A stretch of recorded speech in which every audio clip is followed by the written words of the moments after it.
So, Tom, are you ready? I would think so, yes. Hello, ladies and gentlemen, and welcome to the Open Mic Chunter Bros podcast. Woo! Something like that, yeah. Yeah. Well, we're back. Hello. It's been a month. Kind of. Pretty much a month. Yeah. So, should we start out with a good announcement? Yes. Do that. I've got a job. Amazing. You've been needing that for a while. Yeah. Quite. Literally. So, I work in storage and logistics now. It's a fancy way of saying what, Tom? Basically, you take things from the storage, you put them in a box, and you mail them to people. In short, I take boxes and put them in boxes and I earn money on that. Yep. Kind of. Hello, please. Good evening. Music is a bit loud. Well, you know, you can actually solve that. You are an editor, but let me drop it down just a teeny bit. Tell me if it's good. Speak to us, friend. Yes, speak to us. So currently I work in storage and logistics, and that's sort of it. Well, it's more than nothing. It's Well, good. It's a temporary job. Temp job actually. Tiny bit more down. Okay, we'll put it at 20.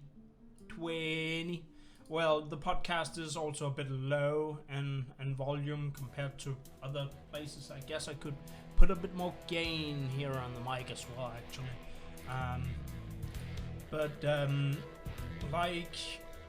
It's a very, rather, should we say, tiring job in many ways. It's very physical. Don't point, people can see your hands. Down here. I don't know. I don't believe they can see down here. They can't. Okay, They can see here. Not down here. Down there. Yeah. Down there. So yeah, that's my work life. Storage and logistics. There's more to it than taking boxes and putting things in boxes. Do you want to know what we sell? Yeah, sure. Tea. Tea is a good product to sell. Yeah, it is. I have some classmates that are pretty crazy about tea, in fact. Do they buy Puka or Clipper? Don't think so. I haven't actually talked to them about it. Okay. Basically, the whole Lemon. We have a lemon ginger tea. That's interesting. I like lemon. I have some lemon tea at my home, but I'm not really into ginger. My grandmother really likes the lemon ginger mix. It's a bit special. I find it a bit too spicy for my liking. I sort of more like the darky, murky kinds of Earl Grey. Oh, you made me think of something stupid because you said murky. What exactly? Murloc. Yes, murky. That Murloc, the one you can play in Heroes of the Storm, and now we're done talking about that. Yeah. Camera autofocus. Ah, the stupid flippin'. Thank you very much, drivers of properties of weird things that keep putting things back in that I haven't asked for. I turned autofocus on, but thank you for telling me that it's. I mean, I turned autofocus off, but thanks for telling me that it's. I'm supposed to turn off the music for this part because YouTube. Yes. Yeah, I'm also a little tired. That's like the side thing, but don't worry, it'll work out. If we're loud enough, if we were loud enough while talking, then the YouTube claim thing is not gonna matter. Yeah, the algorithm will I find usually the breaks I edit out. Oh, neat. You can do that. That's actually really smart. Yeah, you can do that now on YouTube.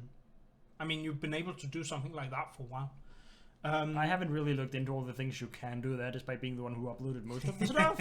Yeah. Like, I just did it. Now it's just semi-automatic.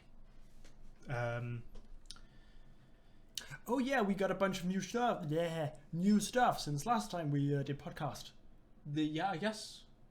But we sell other things than tea. Oh, yeah, I listen. We sell organic products mainly. That means our tea is 100% organic. Ooh. We sell food bars that are also 100% organic. We sell detergent. That's a really weird mix. Yeah.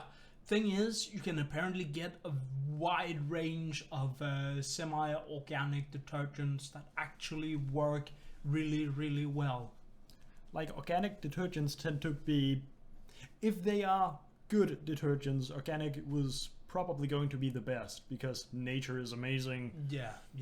I don't know exactly what, they put in the stuff. There's probably something not organic in it. Enzymes. Are they organic? Yes. Okay. Like, I'm not big on biology. I like how you just automatically know that's biology because some people would just go science or chemistry.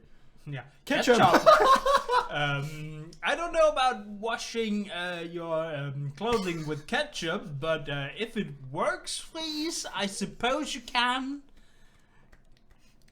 Don't wash anything that's white with ketchup. That's going to leave a stain. At least it won't leave a stained burger. That was a terrible one. I'm sorry. Wow, that's not okay. If you're watching this on YouTube, you should be on Twitch live right now and watch that instead because there's a chat you can interact with us on. Yeah, we actually watched that one. Yeah, that's the one over there. Yeah, whenever we go over this way, that's the chat. Yeah. So, what more do we sell? Oh yeah, chocolate. Ooh, I tell you one thing: the storage is terrible. Storage area is terrible in many ways. Would you know why? Would you happen to know why? There are many reasons it could be, but do tell me. Well, basically, there's two reasons. One is the smell. Oh, yeah. If you've been in the tea section, then give me I'll give you chocolate, baby. Tea section. Yeah, if you've been in the tea section and packed tea all day, like last week I was only in the tea section, I basically got all teed up. That's a very interesting phrase. Yeah. I can words as always. Yeah. Basically, when you've been in contact with somewhere upwards of 120, not 125, when you've been in contact with up to 25 different kinds of tea during the day, you start to smell interesting. That's probably a good phrasing for what I imagine you would end up smelling like. Yeah, because they're all different kinds of tea. We have something called love tea. We have several different versions of mint. We have... How would... Isn't mint basically just mint? How can that... Well, they're mixed versions. So we have one that's called mint licorice, for example. Oh, like... Then we have tree mint, which is a different kind of mint. Like you can get mint from a bush, but you can also get it from a tree. I don't know what the difference is. I didn't know that. I don't know what the difference is. But apparently, I mean, the tree mint smell twice as strong as the regular mint. Wow, powerful. I don't know why, but yeah. Like, speaking of different types of mint, I only know two. Spearmint and peppermint. Yeah. And then random mixes with things mixed with mint. We also have different kinds of ginger teas. Oh. Like, well, we had the lemon ginger I mentioned earlier, but we also have a, it's called tree ginger, which is also, well, ginger on a tree rather than a bush or a plant. The only ginger I know as a plant is a root plant. It's a root. Well, it's more wooden, I guess. It's more wooden. Yeah. Okay, I didn't intend to make that one. It just happened. They tend to just happen. Are you saying that because the tent is pointy? I'm not sure where this joke is going. Yeah. It ended up somewhere. Me neither. I'm not sure I appreciate where it ended up. We But that's also fine. have, I mean, in the store you can get, Cups.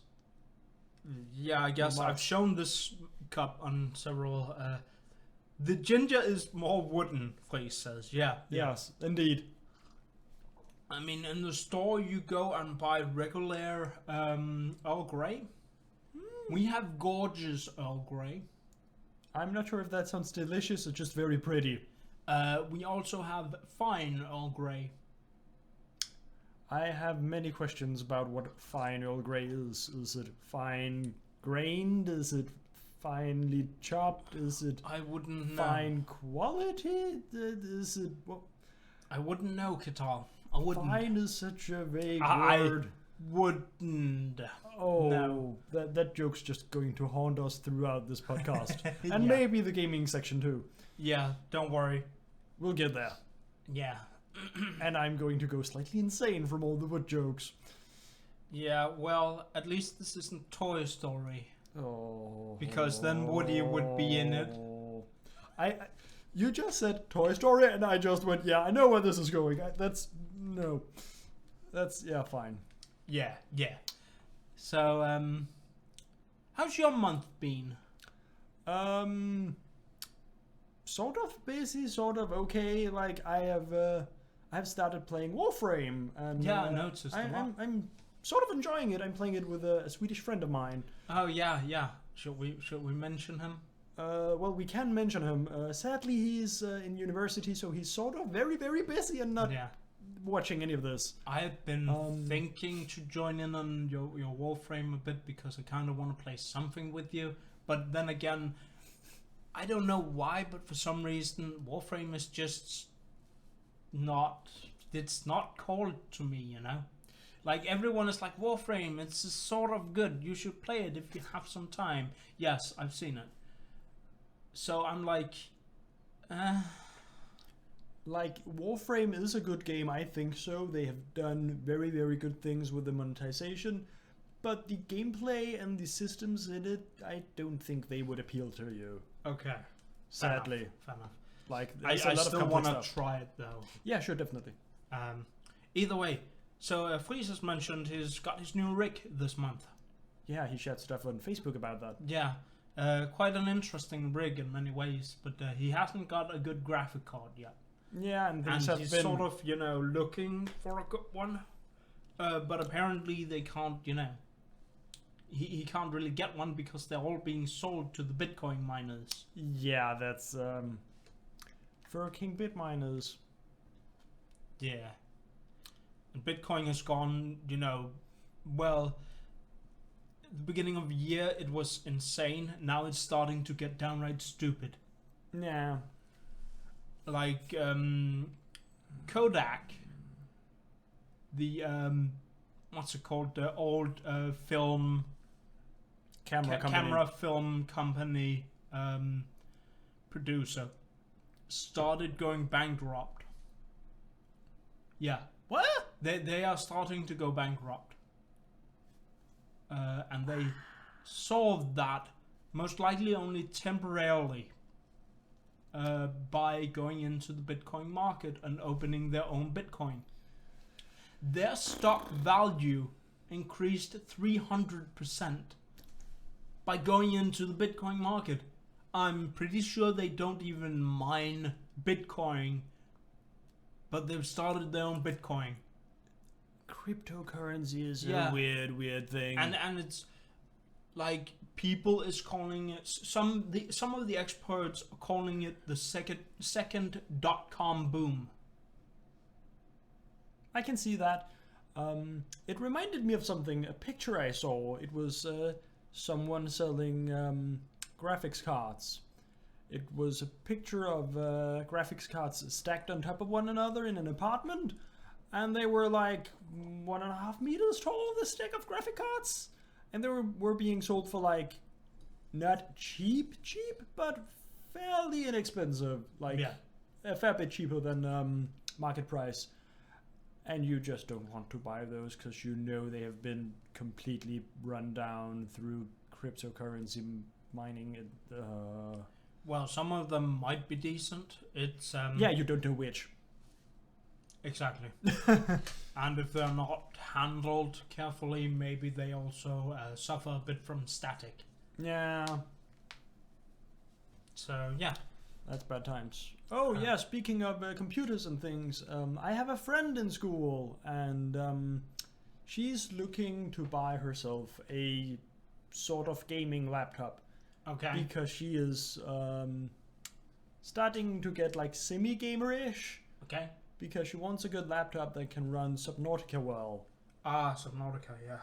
So I've been slightly helping her out with that. The funny part is that her mother has been really confused about computers. Okay. She had some sort of idea that gaming computers were only used for gaming. They cannot do document manipulation and writing assignments and whatnot.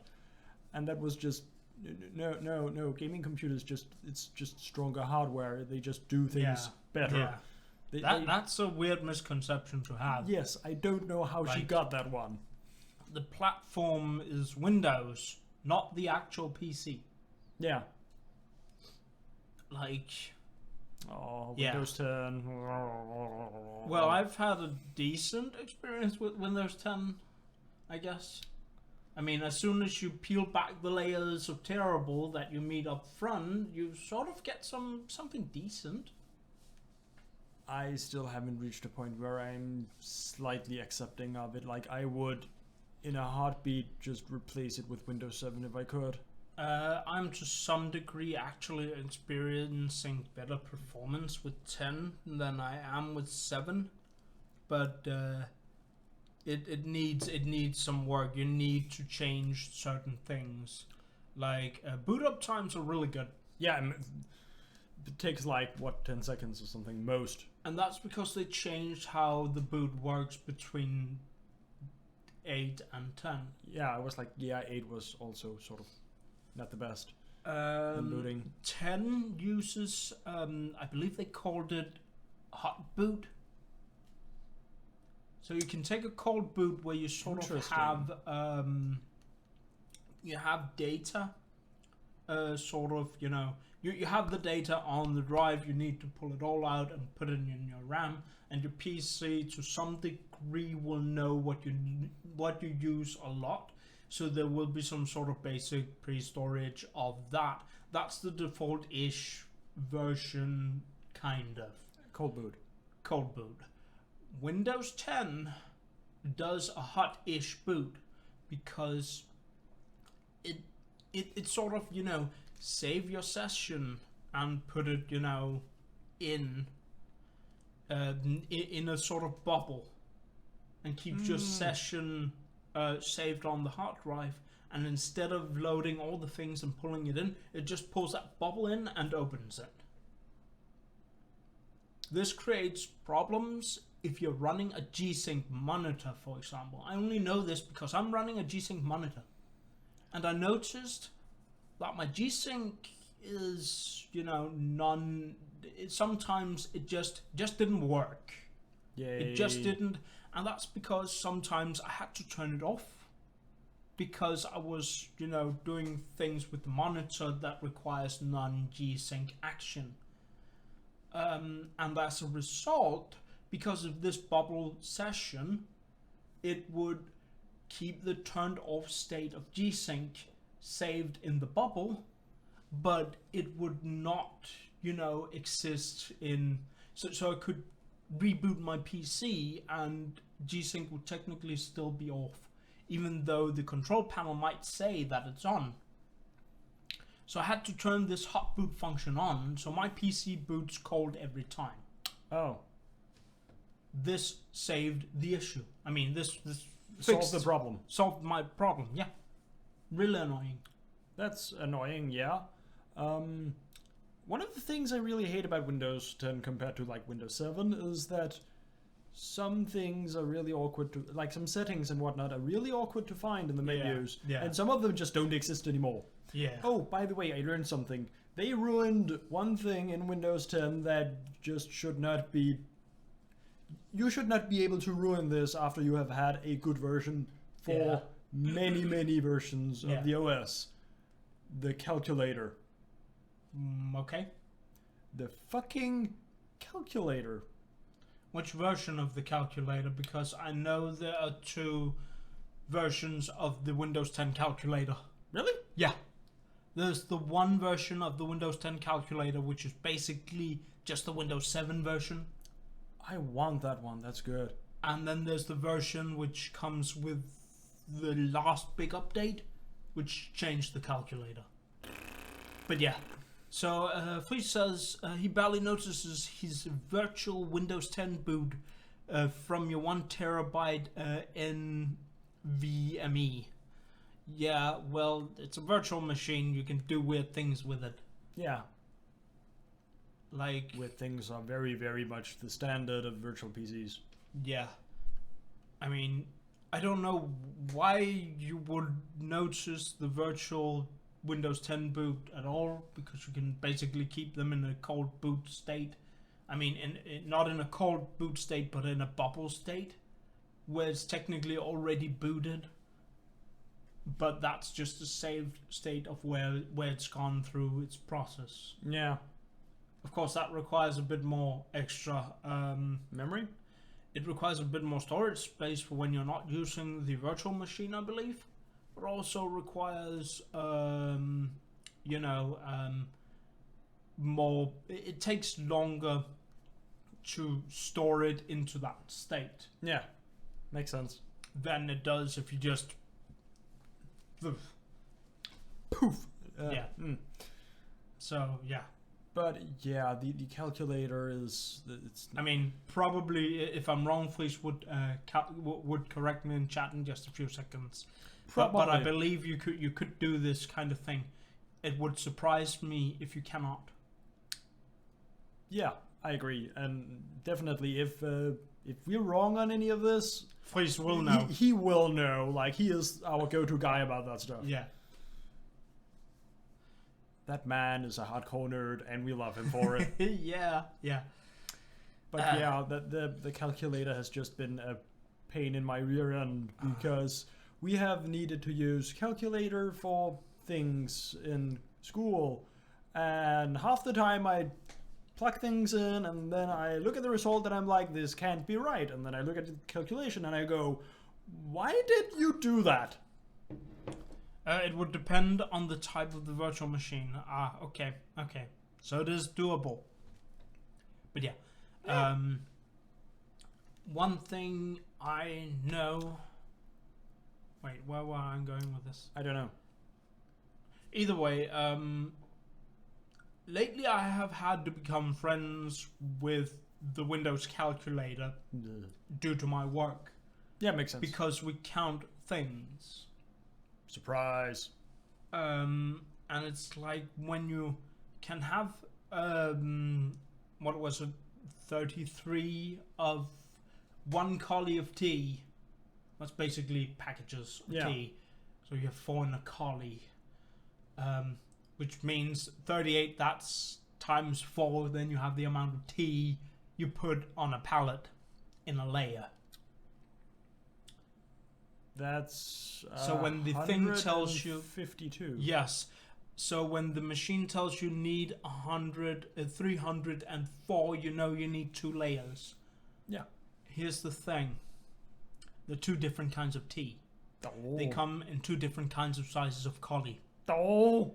Imagine this. The cookies have their own independent collie set as well. That system just sounds like no fun. Well, it's because you have here we're talking probably 6 different kinds of manufacturer tea. Yeah, I'm not surprised cookies. at all. So of course they have the different sets. The issue is calculating them all. Yeah, of course. So of course when there's a mistake, it will probably be either a plucking issue or calculation issue. Yeah. And you cannot have those kinds of calculations. You cannot have those kind of issues when you're selling stuff, because if you give the company too little of what they're asking, they are overpaying for what they're asking. If you give them too much, they are underpaying and have to send you back. Do you think how many people do you think would send you tea back if you send them 200 units too much? Basically none. Yeah, most of them would send you nothing back. It's There are expensive some because of them. postage. There's one company in particular that will send it back. Oh, I will not mention their name because, yeah. But basically, they will send it back if they get too much, because they're nice to us and we are their, full time. We are their full-time delivery person. Supplier. Supplier. We deliver to them. We start midweek, and we send it off either Thursday or Friday, and they receive basically somewhere between 15 and 20 pallets of 10 layers. That's a lot of product. Yeah. And that sounds really illegal, but... No, it's not illegal. No, it sounds illegal when I say that's a lot of product. Yeah, it does. But basically, we need to stay on good terms with these people, so we need to not keep it, it needs to be right. The issue is calculating and stuff like that. Here's the other issue. The software for plucking things on the storage. Can you guess what's wrong with the software for plucking things on the storage? Again, many possible issues, but it's probably user interface problem. Yeah, the short answer is freaking terrible. Yeah, that sounds like the short answer. It looks like something out of the 90s, beginnings of the internet. That's what it looks like. You made me think of 90s web pages, like those really, really awful things where everybody and their bloody dog had a website. Yeah. And it was the oversimplified crap with neon colors and 50 billion effects, because people could do that. We don't have the 50 billion effects. Yeah, of course not. But it's basically imagine a Sket's website, the tax website. It's the Danish tax system. Yeah. Imagine that website if it was designed in the 90s. Yeah, I had a feeling it was something like that. Very, very basic, very, very functional. No. Very, very, very functions only. Yeah. That's what I meant to say, not very functional. Because it's not very functional. Do Like, you know what this program can't do? The plucking part of the program can't do. I'm thinking of it, but I can't words. Talk. It can't tell you how many there are in storage. That was not what I was thinking of, but this is even worse. Last week we had an issue. I found 3 units of tea on a shelf. They weren't supposed to be there. There were supposed to be something there, I suppose. That's at least what the system said. Guess how many units of tea there were on the shelf in the system? I don't know, 1 or 0. Negative 14. There were negative 14 pieces of freaking chamomile tea with vanilla on a shelf. I kid you not. How the fuck did you get there when there's only 3? Hello? That's terrible design. That's even worse than I expected by so much. And here's the worst thing. I could build something that's more intuitive and works better. I probably couldn't build it into their current running system, but I could build something that works better in the browser. Yeah, definitely. They have 2 pieces of sort of software. They have economics, which is the basic, it's the software you go into if you want to see what is on storage and what is on in the thing. This program can do pluck, and it can do what's it called when you receive things from the interweb. It can do those 2 things. Guess what we're not doing? Those 2 things? Yeah, we're not using it for those 2 things. We're using a secondary program developed by a third party in Jutland that can do receiving and pluck.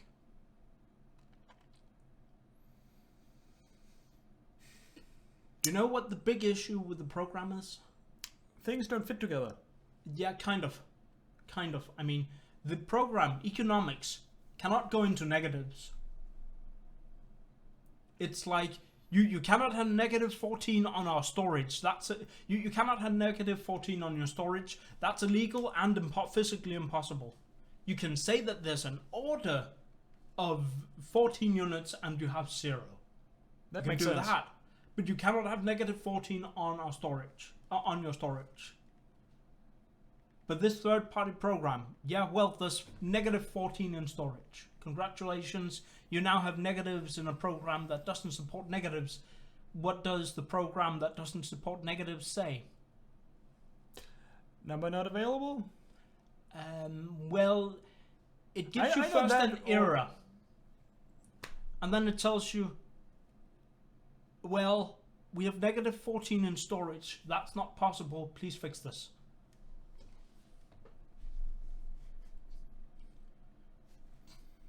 Yeah. You know what there's more. There's more. I tell you, there's freaking more. I'm not sure we should keep going on down this tangent because we're really, really far from the actual topic that we are supposed to be talking about. Yeah, I know. It's supposed to be spectacle fighters and cartoons. But now I want to go on this tangent. This is the last issue. We have PCs, all of us, on the storage where I work. What's attached to those PCs, you might think? Apple something. No, a barcode scanner. Oh.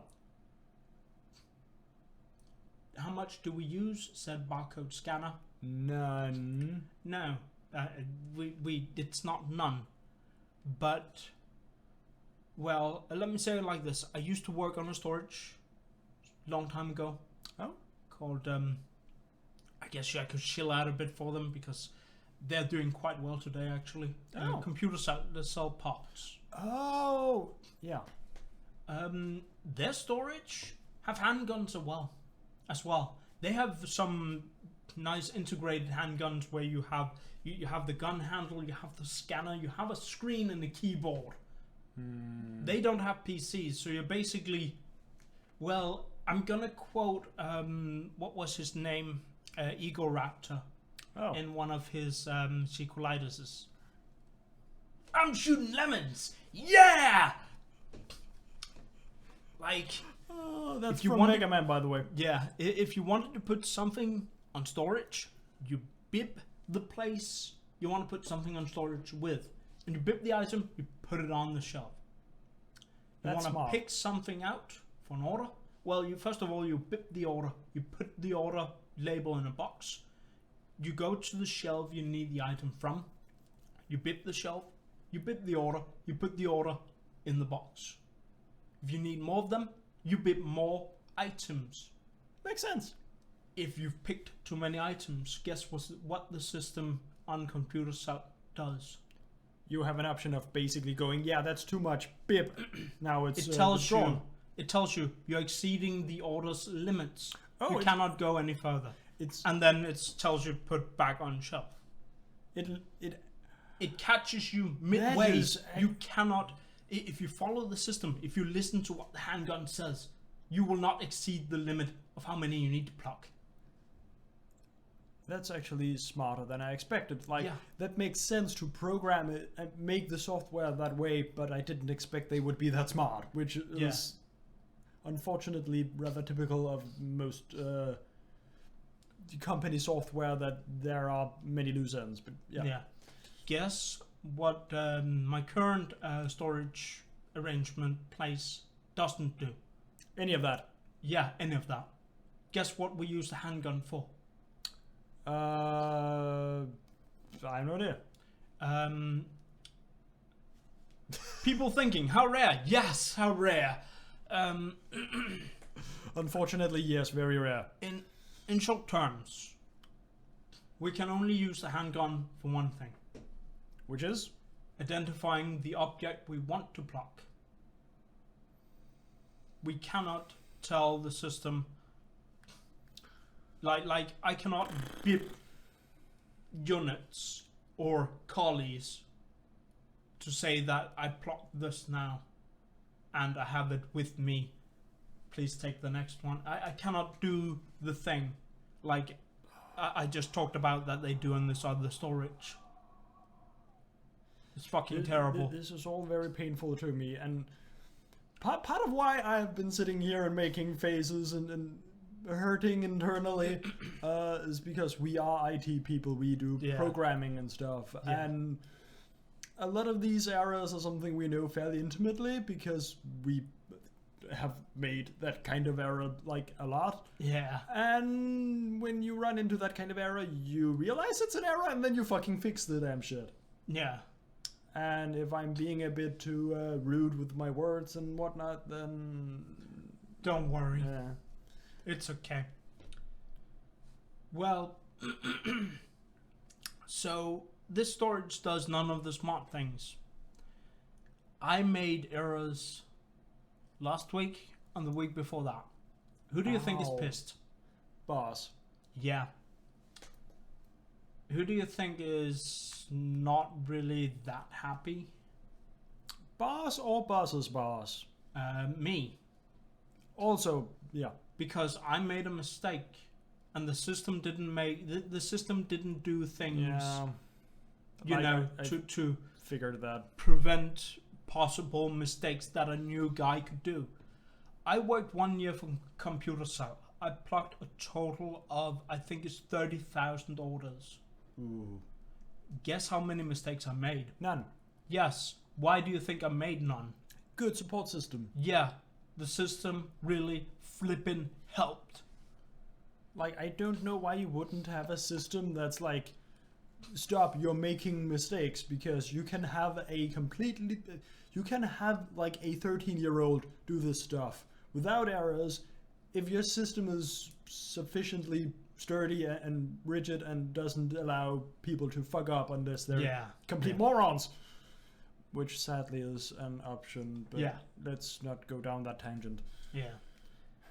So, ladies and gentlemen, if you're just dropping in, allow me to quote Total Biscuit from his own podcast. We do sometimes talk about video games. We do. Which is actually what I want to move on to now. Yes, after like 40 minutes of tangent. Well, it was sort of an announcement. I was sort of holding on to it for a little while because the only people at this point, I mean, who before knew anything, before the podcast knew anything, was Katal here, Fries, who's in chat right now, and our good friend Gintag. Yeah, sure. They were the people, and of course my mum and my family. They were the only ones who knew anything about this at all. So now it's public. I got a temporary job. It's currently slated for a total of 2 months work time, which means I'll be done sometime by the end of March. Which means if they don't extend and hire me on full time, I'll go back to the original schedule. In fact, I don't think I'll go back to the original schedule of casting. I'll go back to an extended casting schedule. Oh. I mean, I'd start an extended casting schedule where I'll probably stream something around 4 times a month. I mean, week. Wow, that's a lot. Like, this is when I personally wish that you had enough viewers for that to be... Yeah, I know how you feel. At least slightly supporting of your lifestyle, but Yeah. just not. I don't. Sorry. At this point, I don't. Either way, so that's where we are. At least the pay is good. Yeah, that's Like, I can say openly, I work for 130 hours. No, I work for 130 Danish crowns an hour. that's actually decent pay in Denmark. Yeah, that's decent pay. Like, it's not amazing, but it's pretty good. I'll have, when I've paid for everything, I'll probably have about 3 or 5k extra in my bank account that I can spend on whatever. That's what?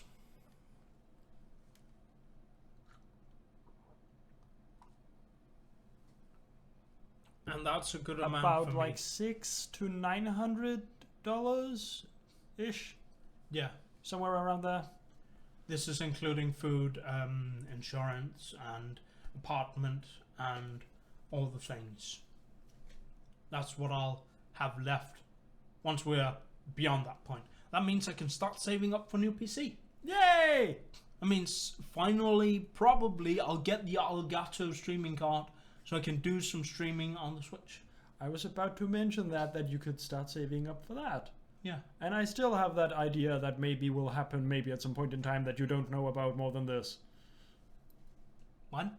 The thing I talked about when we started talking Right, about streaming right. from the... Yeah. Speaking of the Switch, now we're gonna let's segue. Yes, segue into actual There topic. was a recent release of a video game that I'm quite a fan of. Yeah, like I liked it too, but it's not really my type of thing. Yeah, to some degree, I really like Spectacle Fighters. Spectacle Fighters are really good, Yeah. but this exact one is a bit more competitive in certain areas that I'm not really... Yeah, it's not really me.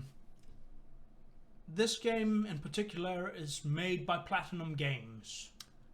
You might know which one it is. Maybe not, because Platinum has actually made a fair few of those. Yeah. Other titles on the line is the cancelled Xbox game Scalebound was Platinum's game. Which one was that again? It was an exclusive, what's it called, Xbox title, where you were a guy, and, you were a guy with a sword. I mean, the trailers were like depicting a guy with a sword, and then you had a giant dragon companion that you could ride him, you could call him down as a pet to fight for you and such.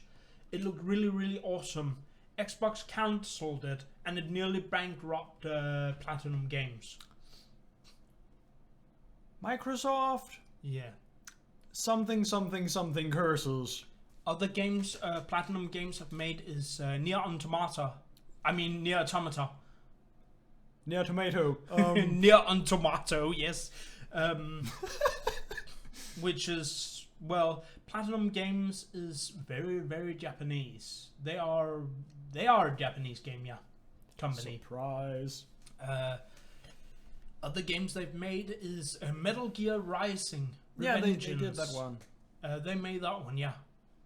And then there's probably the title that was their, Rise on the Horizons. That made them, the title that got them famous.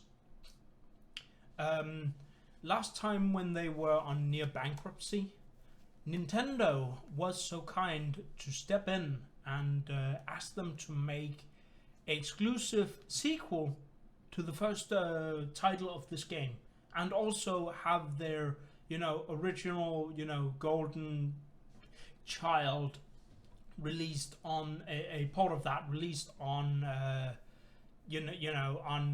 on the Wii U, and of course with the exclusive sequel also on the Wii U.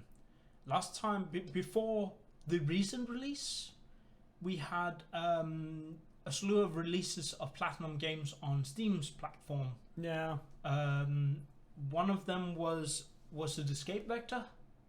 It was a PlayStation exclusive. I don't remember. It's the weird one with the shooty guns and all the I can surf on the ground because I have jet engines on my feet kind of thing. Yeah, and you want to jump from place to place while shooting. Yeah, I just don't remember that it was that one. I believe it was also made by it was made by Platinum Games. Yeah, that was made by Plat. And of course their Star Darling was also ported. It will probably be the only version. It will probably be the only title in this franchise on PC, because the second one is, exclusively Nintendo. The third one that has just been announced is also exclusively Nintendo. If you don't know what I'm talking about at this point, it's Bayonetta. I wasn't actually aware they were making a third. Yeah, they're making a third Bayonetta. But I have no idea where that's going to go. They have done a lot of stuff with Bayonetta already. Let me put it like this. Bayonetta's story is weird. Very. Holy cow, that's... Especially because it involves time travel. Like, literally what happens in the first game of Bayonetta is, it's happening because of what happens in the second game. Yeah, literally. Like, that is... Yeah. The second game has some really fucking weird characters. Yeah. I should stop saying fucking. You can say that here, but it's okay to say. I'm just being slightly bothered by myself because I'm saying it too much when I don't need to. But I went ahead and chilled out a bit because I'm a huge fan of Bayonetta. Yep. So, you were playing it when I came here. Yeah. When I got the first one. So good game. I chilled out, and it's actually right over here. I'll put this one here because, and oh, it's actually a neat box. Yeah, I bought this. Hashtag this is not an ad. This is a personal thing. It's mirrored, sadly. Yeah. Fine. I'll remove this. I only have it on because I want it to look decent and looked correctly. When it's in there. There we go. What? Oh, I'm not allowed to change that while the camera's running? Okay. Well, can I do something here? I wouldn't think so. That version? No. Hi. We're upside down. Yeah. That was I don't know what to do about this. I don't think you can right now. Oh well. Well, lack. Either way, here's reverse Bayonetta. It's a shame you can't see it because can't see it properly because it's really well made. Yeah. Like, lots of good details. And with it also is this metal boxing. Find a mirror. The game. And the second one on the other side. The second one here. Find a mirror. Yeah, like I could, but that would just be weird. Bayonetta 1 here, Bayonetta 2 there, and it's actually meant to hold, the game in here. I'm probably not going to use it like that. I'm going to prop this up on my shelf and be like, look at my shiny case. Because there's also, the game cartridge original case is also there. I think actually it is, in the box? Yeah. There's a kissy mark. That's very in line with the character? Yeah, I guess. And then there's this little foldy thing here. in which, if I carefully I open, feel a little bit like we're doing a really sort of strange. this is a off-the-cuff strange unboxing video now. Yes, unboxing video. unboxing stream. So here's stickers. Ooh, So there's like stickers. People can't. It's mirrored. Oh, that's a. Here, have some mirrored stickers. These are really, really good, and Yeah. this only hurts me more that it's mirrored. I mean, the character ones comes across, and this is from Bayonetta 1. And All of these are just really great. Like, yeah, amazing quality. they're good, I guess. I won't put the stickers anywhere because I'm not a sticker person. Same. But I'll keep them wrapped up in this one and packed into the box. And keep them around for safekeeping and looking at now and then when you feel like it, I guess. Yeah, yeah. There's more. Of course there is. Now, Bayonetta is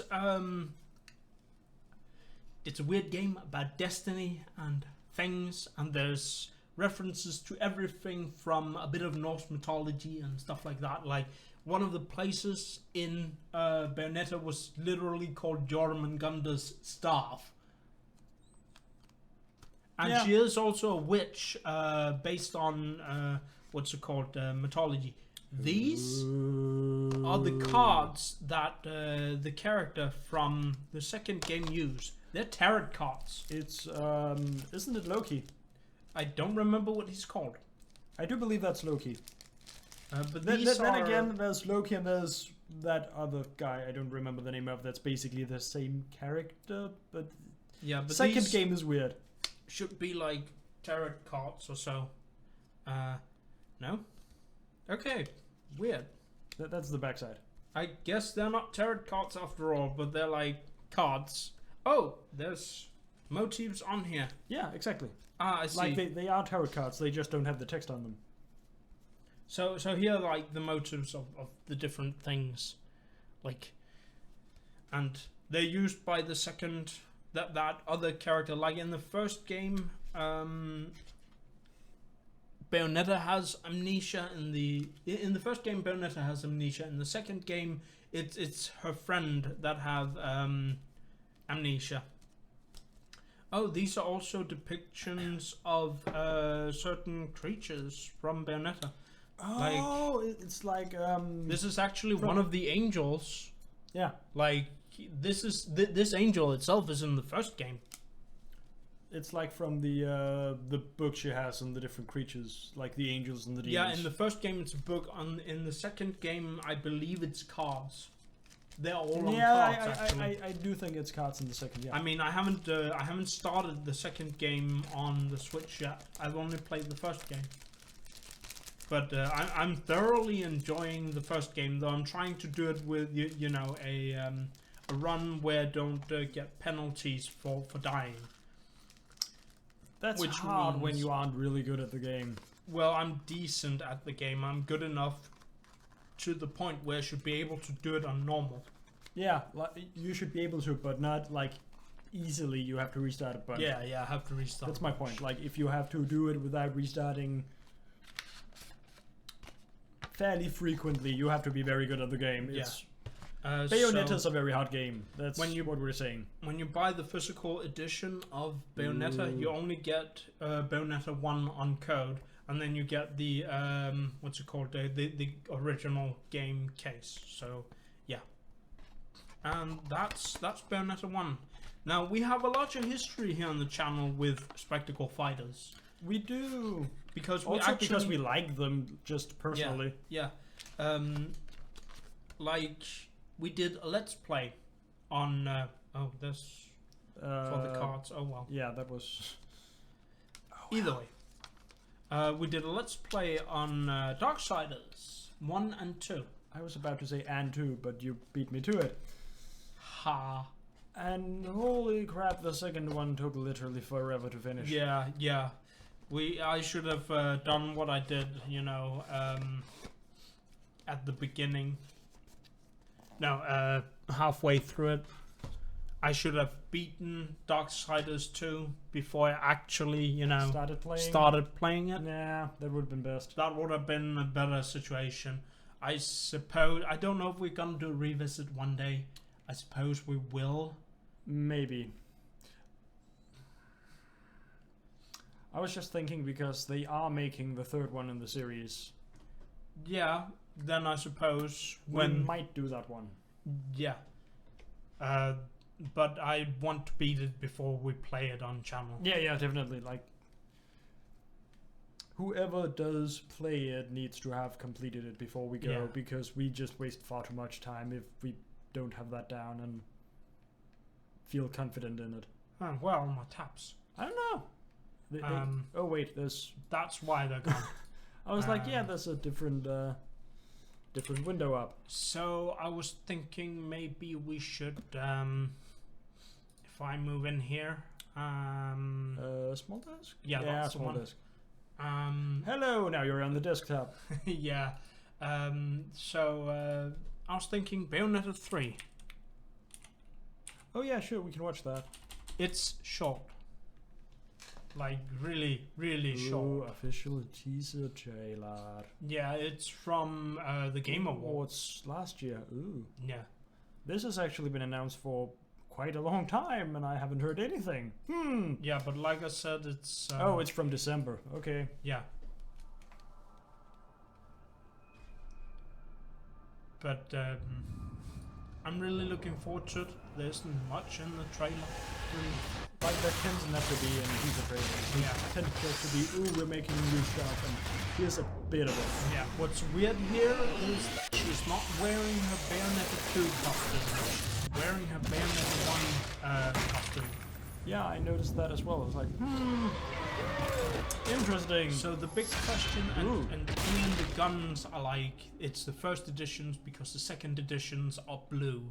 Yeah, it was really weird. She had different guns. Well, I don't know why they gave her different guns for Nintendo Switch. Yeah, Exclusive. It's of course it's exclusive. Nintendo's paying for it. Yeah, sure. Like, I was just thinking maybe they would put it out on some different Nintendo consoles also, but I guess it makes sense just to keep it to Switch. Yeah, I mean at this point, Bayonetta was sort of. I'm unsure if she was sort of purchased by Nintendo to be a Nintendo New character, I guess. character in some regard. She even appeared in Smash as a DLC character. Yeah, she but did. so did Cloud. Yeah. So I don't know where the IP sort of is currently in the That's a very good question. in the whole in the whole IP thing. Should we go away from having people watch the Well, I was thinking of putting another one on. Sure. This one is kind of old. Oh? It's from THQ Nordic. If it is what I'm thinking it is. Yes, it is. Like, which one of them? I believe The first one is the first trailer they put out. yeah. The top one. Oh, this is I new. haven't seen that one. What's that? Me neither. From 9 months ago? What? The one below. Darksiders 3. 5 things I already hate. Someone's mad. Well, aren't people always? I don't know. Yeah. We should. Just take the top one, I There's think. also the extended one, but That's I think long. yeah, it's also a Ugh. little boring from what I watched. Basically, it's a guy going into a combat thing and failing 3 times, and then it just fades to black. Oh. So this was like the first-ish look on Darksiders 3. You play as what was her name? Can't remember it. The one yeah, with the whip. Yeah. So that's War from the first game. And, And that's, the council. yeah, also from the first game. This is basically from between the tutorial and the real gameplay. Yeah. And Is it we envy? have her. What? Is it envy? Maybe I don't feel like it was envy. Words are hard. Spite? Nah, that's fine. Well, we can look up the names of the 4 horsemen of the apocalypse. That should work. The problem with that is the 4 horsemen have like a couple of them tend to change the title both historically and for different fictional purposes. Yeah. So that's like one of them is pestilence, and I don't remember if that's the original biblical name. I believe you did a thing on Darksiders at some point, and you mentioned that one of the horsemen are called Pestilence. Yeah, it's Fury. She's Fury. So it might be Darksiders 4 you play as Pestilence, perhaps? Yeah, maybe. It's really weird that she uses a whip, but it's also really cool. Like, I look forward to playing this. One thing I know from Bayonetta is that the whip is really, really good at range. Yeah. So you can pull enemies in close, and you can sort of, jump away from them as well. Yeah, like the reason I think the whip is going to be interesting is that it's not a typical weapon. Like most fantasy games, you have swords, you have axes, you have twin scythes. Maybe that's well, also slightly some atypical. kind of twin weapon. Axes, maces, Staves. swords. Staves maybe, but again the two-handed Spears. weapons like spears and javelins and such, they aren't used as much, and when they are, they tend to be sort of dull because they aren't used correctly, basically, as a weapon. And I think that a game where you use such an atypical weapon and they make the combat and the combos used with that weapon good, it's just going to be amazing, because we have seen swords and axes and whatnot a billion times over. Like, those are good, yes, sure, but they're also a little bit boring. Yeah. One thing I think could be interesting would be a hammer. That's basically a mace, but yes, that could be interesting depending on how they do it. I really liked Dauntless's hammer. The gun hammer. That's not a typical hammer either. Yeah. Speaking of atypical weapons and Dauntless, they had the gun spear thing. Shovel. The gun spear thing. Wow. Burpee. Shovel. We played that last time, Freeze. So yes. But yeah, the... Soul Freeze. the gun spear from Dauntless is really weird as well, because it basically has 3 different types of attacks. Like this weird twirly thing where you basically spin around. That's not really how a spear is supposed to be used. And there's a pokey variant of the same thing, but you just stand and you poke things. Yeah, I'm a little on the wall about the spear from Dauntless. Yeah, I didn't really like it. It should just be called a staff. Yeah, it's more of a staff, really. It's actually called a war pike, but that doesn't make it better. You still poke with it. It's even less of a pike than anything else, to be honest. Like some strict definitions for these weapon types.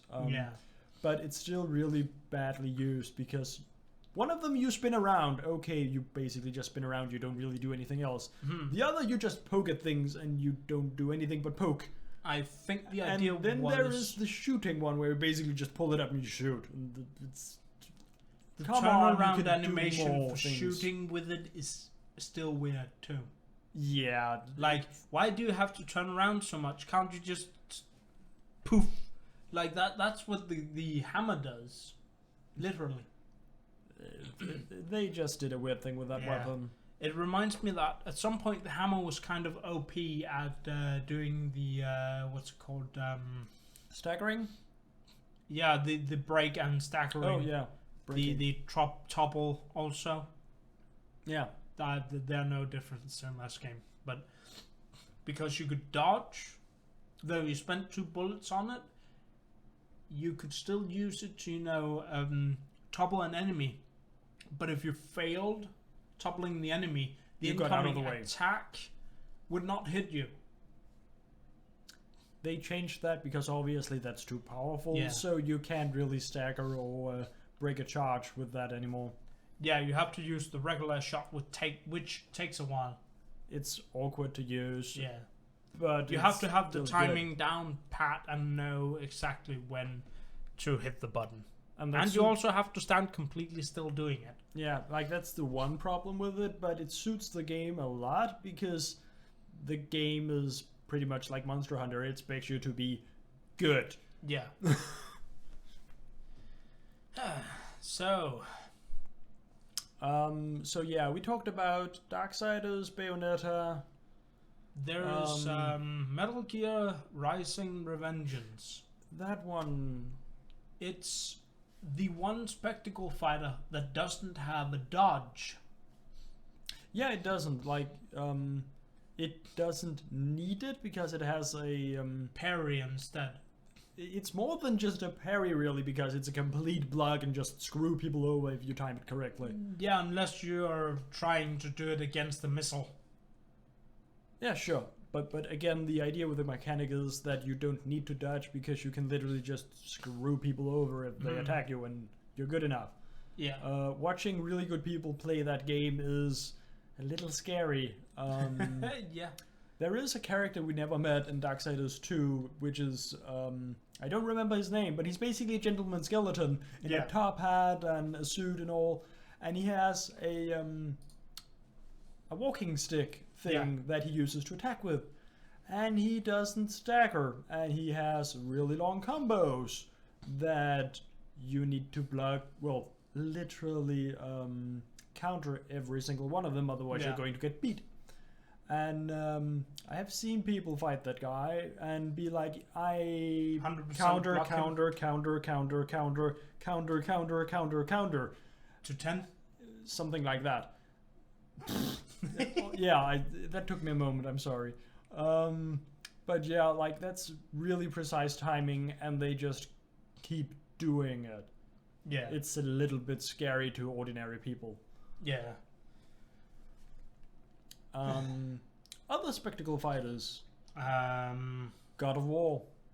God of War was basically my introduction to the entire genre, and I haven't played God of War that much. I tried to emulate one, but it didn't quite pan out. The first one was okay, but it suffers from all problems original first parts in a game suffer from. It's not quite as polished as it needs to be. It's sort of repetitive in the combos and some of the systems and such. Yeah. But it was a good game, and the follow-ups, like the second and the third, really good. From there on, I feel like it suffered the same thing that most franchises do, and they just started making things that weren't quite as good because they had a big enough fan base that they could still make money off of it. Mm-hmm.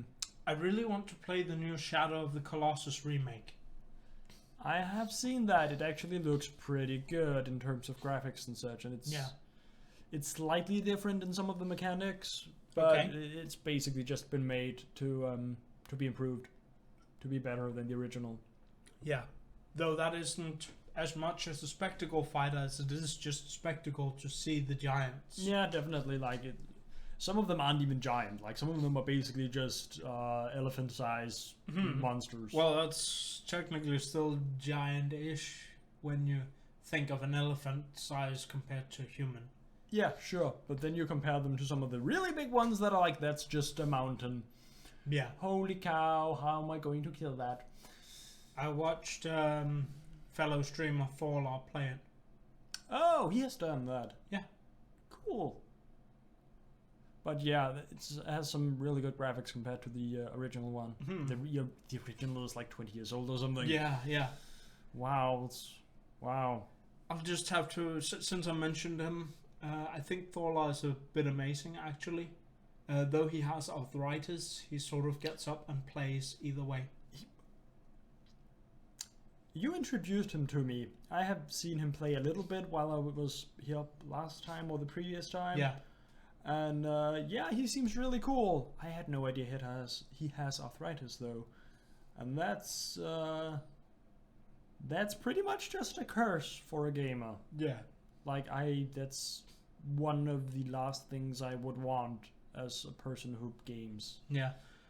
But I really like him, and he also does a lot of charity. Yeah, like that's his big thing as far as I'm aware. So, as far as other streamers go, I don't know if we should do that now. We should probably push it a little bit. I was thinking taking that as the last thing before we jump into game-ish. Sure, stuff. that's fine. I was just thinking that at some point in time we need to remember that. Yeah. I have it in the backlog. Don't worry. In the backlog? Well, I have a lot of backlogs for a lot of things, yes. We haven't even gotten into cartoons. Yeah, we haven't gone into that topic yet. There was one last game, but I kind of forgot which one it is. Huh? What was there more game on the thingy? Did we have more game? Spectacle Fighters. We've been through Bayonetta. We've been through Darksiders, Metal Gear Rising, Revengeance, God of War. I think that's it. Forgot the game? Didn't you have that in your backlog? No, I only have the schedule for the stream and the backlog, not the games. That's not how... thing.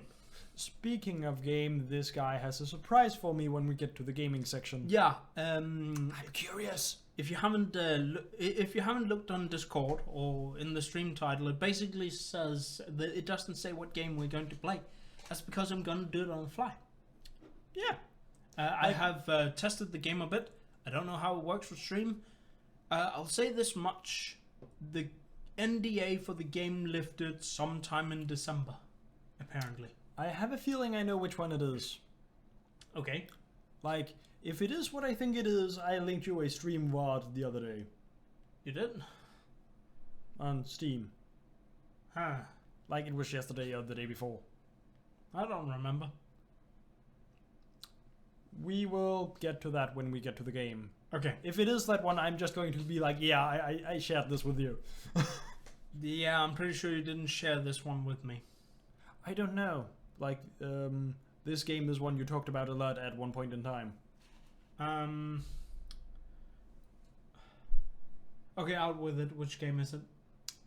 I don't remember what it's called now, but it was the, It's Fighting Hurts, Yeah. the pony fighting game. I backed that one. Right, you did. Of course I'll get live updates. It's the one. Ha ha. But seriously, I didn't feel really weird about this at some point in time. Yeah. And it's not really the type of game I typically enjoy, which is also why we have a backup game. Yeah. Well, no time to explain. Let's move on to the next topic. Yeah, next topic was cartoons and anime and such. Recently we started watching Gravity Falls again. Like today, actually. Yeah. I really love Gravity Falls. It's probably one of the better cartoons I've seen in years. Definitely. Like, there are a lot of good cartoons, but in more recent times, like, it's... Toppling Gravity Falls mixed is a bag, tough one. And Gravity Falls is just amazing. Yeah. But yeah, like in the last 4 years or something, there have actually been a fair few that have started up that's been pretty good. Like Rick and Morty. Yeah, Rick and Morty is also really, really good. I find some of these shows are hard to start on. Like, I showed Rick and Morty to my mum and she was like, no. Especially because of the first few episodes. Because Rick is, well, when you see him, you don't get his age. Yeah, not really. How old do you think Rick is? Do you know how old he is? I don't know it, but I would say 60s or 70s. He's 75. He doesn't really look like a 75-year-old because he doesn't really have all the wrinkles and such, and his hair is very spiky. And there was that one episode where they were like, yeah, he has a lot of grade 3 cybernetics. Oh, right, yeah. And he was basically like, yeah, I have this whole hand cannon in my arm, and then it was just... It shot out a plunger that pulled the gun out of the hand of the other, of the one who tried to shoot him, and it was like, now good. I have your gun. No! And that was like a whole cannon built into his arm. Yeah, it's good. And then there was the Pickle Rick episode. Oh. I mean, in many ways, Pickle Rick was a bit of a filler episode. Yeah, quite. But it's also a very awesome episode in many ways, because it's The references. not just the references, but also the whole. It's the first time Rick and Morty had an actual, fight-ish sequence to that degree. Like a proper ye olde action movie style sequence. Yeah. It was awesome because he was a pickle. He just slaughtered everything. He did good. I won't rat you out with a spoiler. I was In short, he slaughtered I was rats. thinking of the other thing where he slaughters people. Yeah, he did that It's too. post rats. Yeah, they got ratted out too. Oh no. Other really good cartoons. Um, There's the one I am not really keen on watching, Yeah. but that you keep Steven wanting to. Universe is really good right now.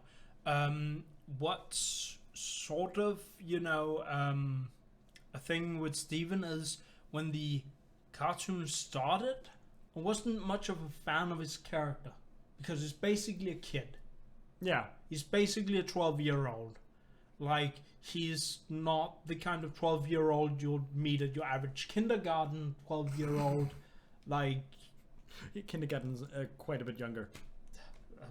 basic start school thing where, they're rude, they're not very nice, they're not very anything. He's very positive and he's very... when you meet 12-year-olds today, you don't get positive vibes from them as kids. Or at least that's my experience with 12-year-olds. I agree. That's because of the parents. Yeah. On with Steven is a 12-year-old in the other direction. He have energy. He have the positivity. And he wants the best for everyone. That's sort of the base of his character. He is basically super best guy. Yeah, I love the song his dad made, Let Me Drive My Heart Into Your Van. And I love Giant Woman. Let me drive my heart into your van. Let me drive your heart. Yeah. Words. We know them here in the Chunter Bros open mic Chunter session, where we ramble about different things and also use words in very, very, very personal ways. That's a bit scary close there. Yeah. Sorry if I worded anyone. It reminded me of a thing that has basically been an in-joke with my parents and me for many years, like 15 years or something. We were having dinner at some point in time, and my dad was going to say something about speaking with food in your mouth, and he ended up saying with your mouth in the food. So don't speak with your mouth in the food. Pretty much, and of course that's what is in Danish and whatnot. But it's just stuck around, and we have a lot of fun with that still. And that's just an example of how people can fuck up in words, and it leads to great things. Yeah. Like this, exactly like what just happened before. Yeah. So, do you have more to add about Steven, or should we take the next cartoon? Well, like I said early on, I sort of, I didn't quite like him as a character. I didn't, enjoy him. I really mostly just watched the show for Garnet because I wanted, I wanted to see Garnet. And I wanted to know what the deal with Garnet was. That's what I wanted from, Steven Universe, was Garnet, and that was it. But later, the whole show sort of drove forward. It evolved, so to speak. Steven realized at some point between, I think it was some point during season 1 and in season 2, he realized that he can't fool around anymore. He realized that his mom apparently did some things, and he have to, he's the one who have to sort of pay up to this large empire for the things his mom did. That basically sounds like he's growing up, so to say. Yeah, but he's still only 13. Yeah, I meant mentally, like he's maturing as a person. I mean, he still does the positive things. He's still very, very positive, but he's sort of, he's grown on me not just as a character, but as an individual. He's become more than just the kid who wants to have a good time. He's become the kid who wants to solve the issue, who wants to, like... Make the world better for everyone? Yeah, I guess you could say that. And sure, Garnet's reveal was, of the backstory of Garnet and how she sort of fits into this whole mix is, yeah, it was awesome to have that reveal, but it's even more awesome that Steven grew up from this character that was essentially just a kid to, even though he's still a kid, a person that could actually lead the Crystal Gems Resistance. I don't have anything to add. No, I know. Do you have more to say about Steven Universe? I still love Garnet. I think she's awesome. I can't wait to see more of Steven's fusions. So far, he's only done 2. Okay. If you haven't seen this yet, maybe now is and you are into this show. Now here's a bit of a spoiler. Well, it's a little late for that. Spoiled a little bit already, but yeah. Yeah. But he fuses with his girlfriend Connie. That was why I was snickering, because we talked about that earlier. And there's something about this is not for Twitch, but it's a very personal thing for the gem characters. Like literally, Garnet is the embodiment of that thing. But yeah, either way, and his second fusion was with Amethyst. Oh, it created Smoky Quartz. She's quite smoky. Wow, that's now you're basically telling me to make you pull that up on screen where people can see it. Or where people can see it. I don't know. That's maybe not. Is that a thing that's okay with Twitch? Can we do that without getting into too many problems? Steven Spielberg, yes. Yes, Steven Spielberg universe. Oh, funny. Oh wow, that's I have a very awkward. What is I don't. But yeah, that's I have a very hard time figuring out what's going on with that character. Let's jump over. Where's it? Small desk. Yeah, small desk. That's Smoky Quartz.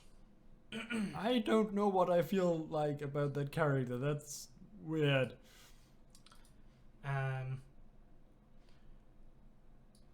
Let's see. What was the other one? Was it Stevani? Yeah, it's Stevani because it's Steven and Connie.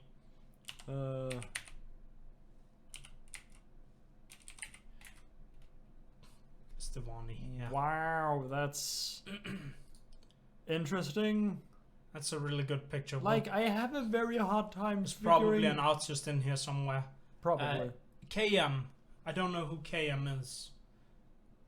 I'm not sure what else is It's down the there. artist's signature. Oh, it's a heart, the last thing. Yeah, okay. Yeah, so... It took me a moment to be like, what is that? Is it a symbol? Is that... Oh, it's a heart. That's Stevani when Steven and Connie fuse together. I like that picture because it also shows both Steven and Connie. Mm-hmm. And I quite like the character too. Like, that's a pretty nice tomboyish big girl. Yeah. So, I'm not sure if she's a girl. I'm not sure either. Maybe she's a bit of both. There's a bit of that there. Blah, blah, blah. Where? Above the picture. Other picture. Above the big picture. Right there. That one. Yeah, that's some kind of profile. But either way, let's go back and main. Hi. But that's Stevani. I have a very hard time figuring out how I feel about that name because... Well, it's what gems do. Like, yes, I know, but it's... The other gems if basically make Amethyst, gem names. if you take an amethyst and put it together with a rose quartz, you do get a smoky quartz. Yes. That's the actual thing. That's why I'm like, that's a really weird thing to feel about that name, because none of the names are gems in that combination. Yeah, It's yeah. Steven and Connie, and they're just regular names, and then you get Stevani, and that's weird. But to some degree, it makes sense. Yeah, I mean, you definitely. could put an awesome name in there and then be like, how does the name make sense? Stevani is just Steven, Connie, bam. Like, it totally makes sense. I'm just saying it's weird because it's so different from all the others in terms of just theming. Yeah. But yeah, in terms of how it's constructed, yeah, it totally makes sense. Yeah. Do we have any other sort of modern Western cartoons to talk about? How is Whack Fu? I was going to talk about that a bit later, but Whack Fu is it's a French sort of anime-inspired cartoon that I started watching recently. Does it do the thing like Oban Star Races? Hey? I don't know. The Oban Star Races was also French-ish and had this very weird no-noses kind of style. Oh yeah, no. Okay, so it doesn't do the French no-noses kind of style. Okay. No. Fair enough. Carry on. I really like it. It's very interesting. It's on its third season, unless it's finished. I don't actually know that because I didn't read up on it. I just finished the first season today, before getting over here, actually. Yeah. And I really, really love it. It's Okay. really good. It has some amazing characters. They don't necessarily seem that way at first. Like one of the characters, your typical dumb warrior sort of character, who is from a race that basically a lot of the world building is already done, and it feels like you have to know that to really get into it at first. But a lot of things sort of click as you watch more episodes. Yeah. But one of these characters from the main party is from a race called an IOP. A YOP. They say A quite job? quick- No, it's Sorry. it's an IOP. But Sorry, I couldn't. but basically they are guardians of this sort of demony race type of thing that they keep captured in artifacts of some sort. Like this character's Shushu, as they are called, is captured in his sword, and they have a reputation for basically being stupid as fuck, but really, well, not necessarily really powerful warriors as such, but they are somewhat respected unless they are constantly ridiculed for their lack of brains. He is your generic warrior type that doesn't think, and he charges in and whatnot, and he wants to get into legend, blah blah blah. Yeah, we've seen that everywhere. He really goes beyond that character, especially in the last like 5 episodes. He really evolves, and a lot happens, and that's just one example. It's really great like that. The primary villain, the big bad evil guy, he is a massive asshole. He is very clearly a very, very bad person in so many ways. But at the same time, he's very easy to sympathize with because of his exact motivation. Talking about the specifics of it would be pretty major spoilery material. Yeah, please don't spoil it because I want to watch this actually. Yeah, exactly. That's why I'm like being light on the stuff. Okay, thank you. But yeah, I really like that. They have many races of different characters and whatnot. One of the big themes is that dragons, and this is something it brings up in the very first episode, super, super amazing, powerful beings. There are basically none of them left. They are literally left to legend. And they're ridiculous things. Yeah. And yeah, I don't really know how to continue that line of thought. I sort of dropped it. Okay. Where did you drop it? I don't know, on the floor, I guess. Flawed. But yeah, there are a lot of characters. There are a lot of different races that you get introduced to sort of as time goes by. One of the races is called Sadida, like Sadida. They are plant people. They do plant magic. The girls, the females, they are green-haired, and otherwise they basically look like dark-skinned humans. But they're not humans. So like Woody. Sorry. Back to that. Yeah, all the way. And that's sort of weird when all the men, and these are introduced quite a bit later, all the men literally have basically a bush for a head. Okay. And I mean a literal just green moss plant thing as a head. Which is really weird when the females just look like humans with green hair. Mm-hmm. They are friends with another race called Kra, like Cra.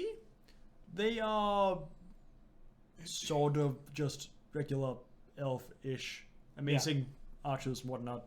Yeah. And yeah, there are a lot of different races they are introduced, and they have their own sort of personality quirks and whatnot. And there's a lot of really great stuff. I want to say so much more about it, but I have a hard time not just spoilering things. Yeah. But yeah, that's definitely worthy of being recommended. And actually, there's one thing I can say about it I really like. They changed the intro for every episode a little bit. Oh. Because there is a part near the end of the intro that's it's just 1 minute long, where the main character is basically flung at the big bad evil guy for the episode, like the big obstacle for that episode. Mm-hmm. So that specific part changes, and in some of the episodes, it's actually not the main character, but the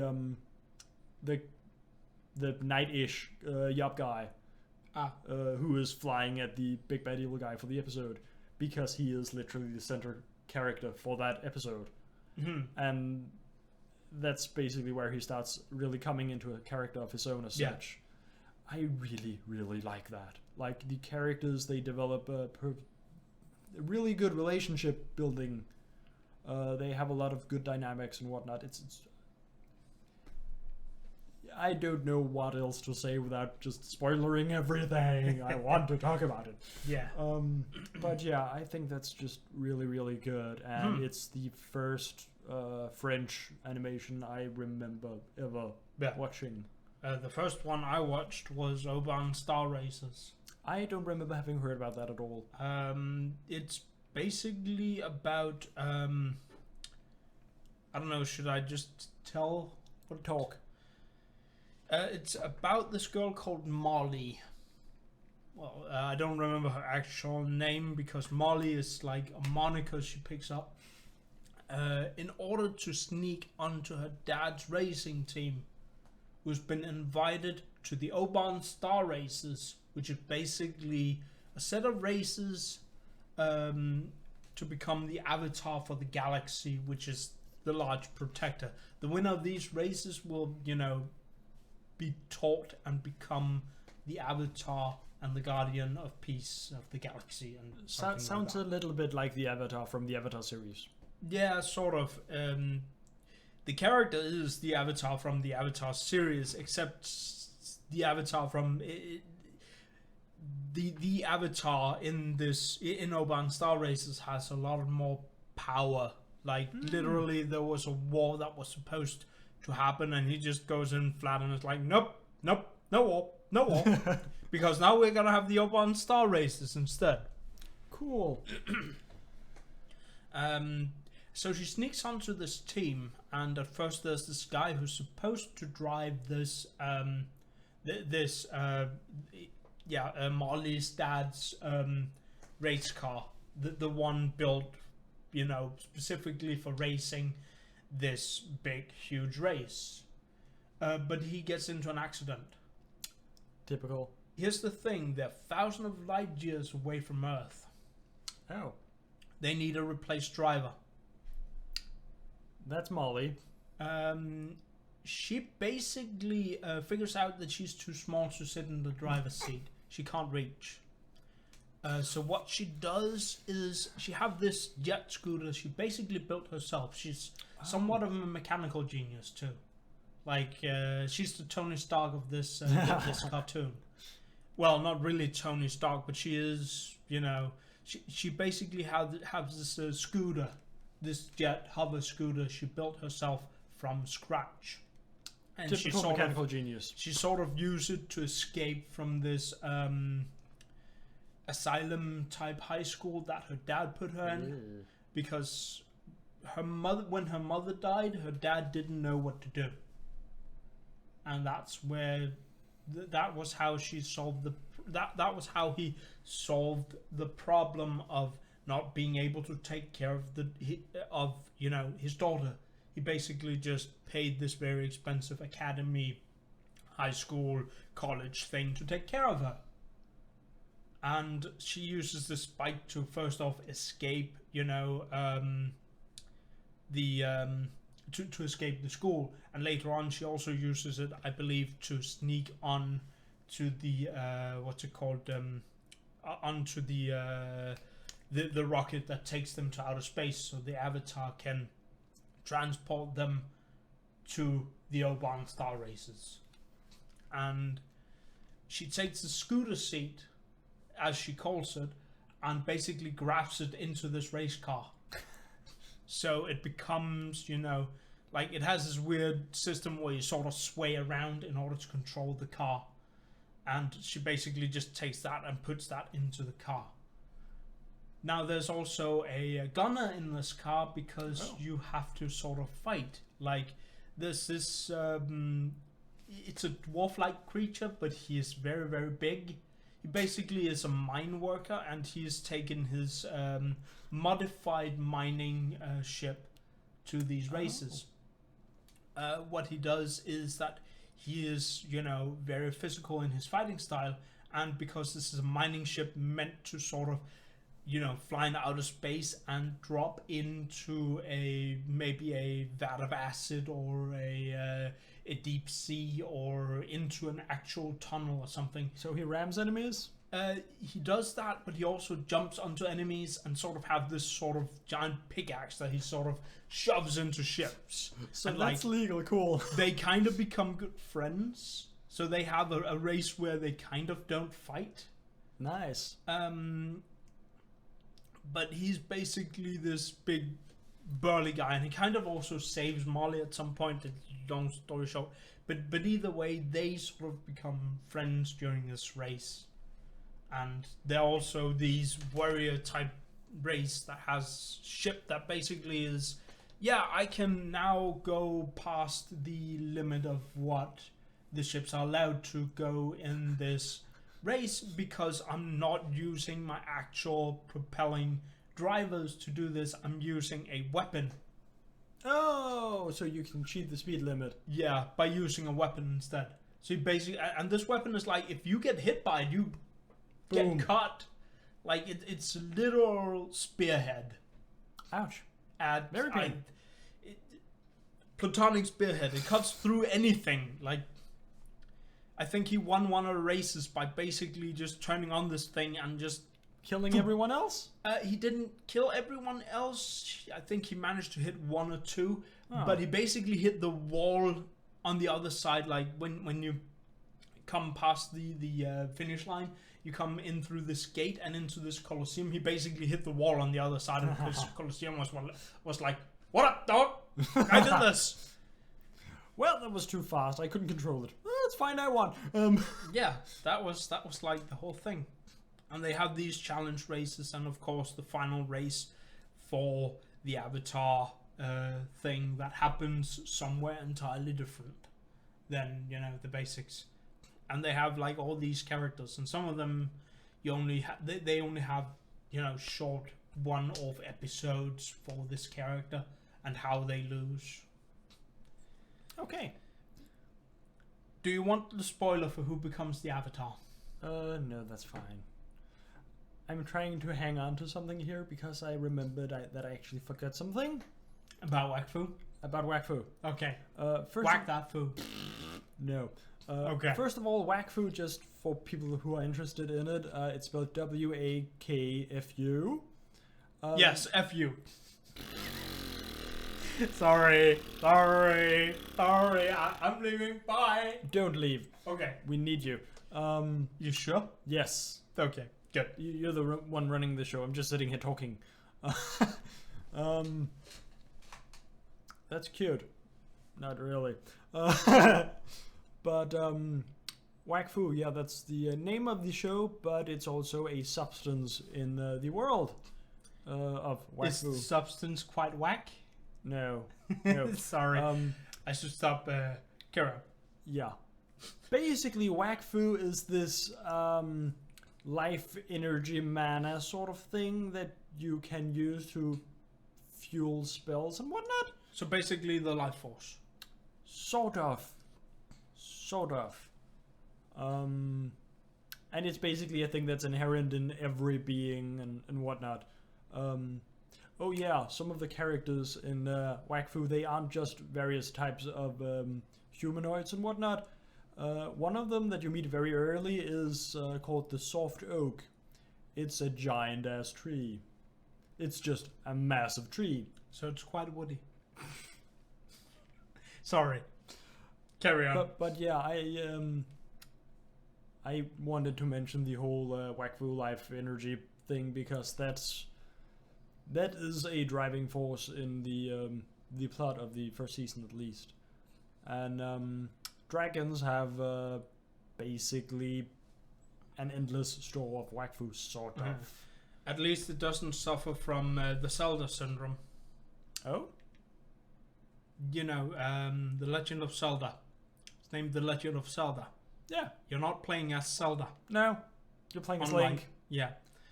And Link is a really weird name for a game called Legend of Zelda. Yeah, he is named Link because he is the link for the player to interact with the world. That's the reason.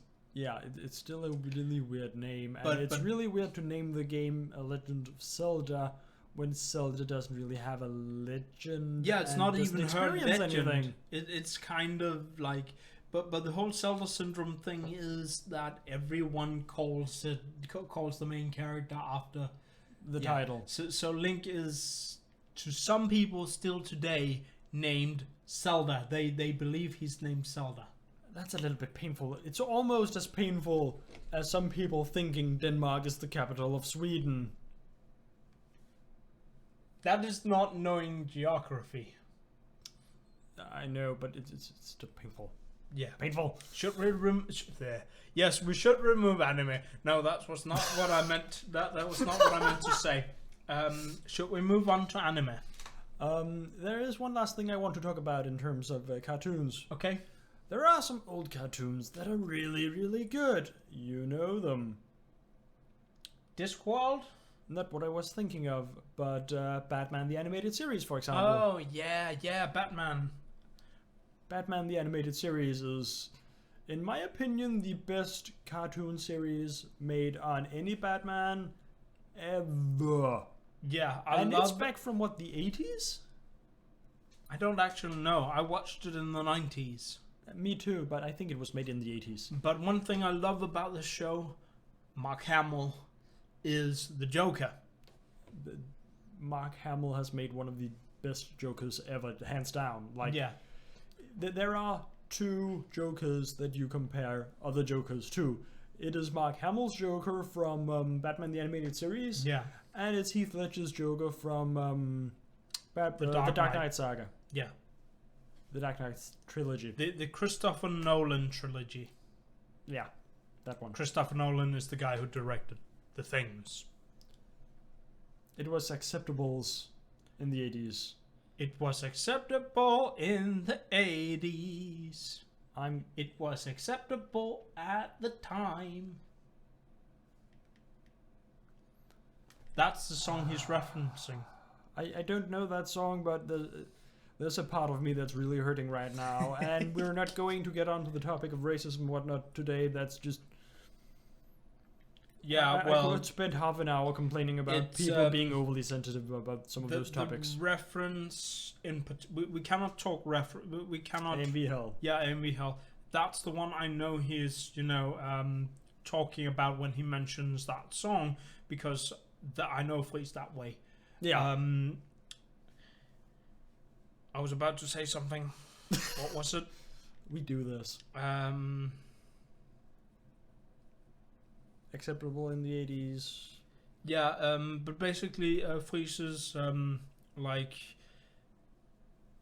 it's a clumped thing together of anime in general. Oh, you're thinking about explaining AMV hell. Sort of, but No? it was acceptable in the 80s is one of the clips of either. I mean, it's probably been in there more times, but as the one I remember from is either AMV Hell 4 or AMV Hell 5, and it's basically the Ginyu Force from Dragon Ball Z with their dances, and it's like, it was acceptable in the 80s. Oh, that's hilarious. I almost want to pull that up on stream now. We shouldn't do that. We shouldn't do that. And I was thinking of that exact part with acceptable in the 80s. But let's not do that. Hands. So yeah, other cartoons that are good. My brain is sort of shortcutting on that right now. I haven't watched much of Adventure Time, so let's not talk about it. Yeah, let's not take that one. Yeah. BoJack Horseman is one that's quite big too, like Rick and Morty and the others. I watched the first season of it. I haven't seen any of it. Okay.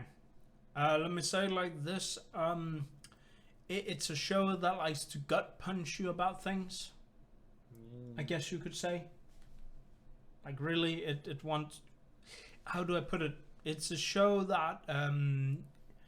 I would say if you are having depression issues, don't watch it. Probably not. From the bits I have seen making comments on it and the philosophy about it and whatnot. It's a show that it talks about, we have narcissism in Rick and Morty.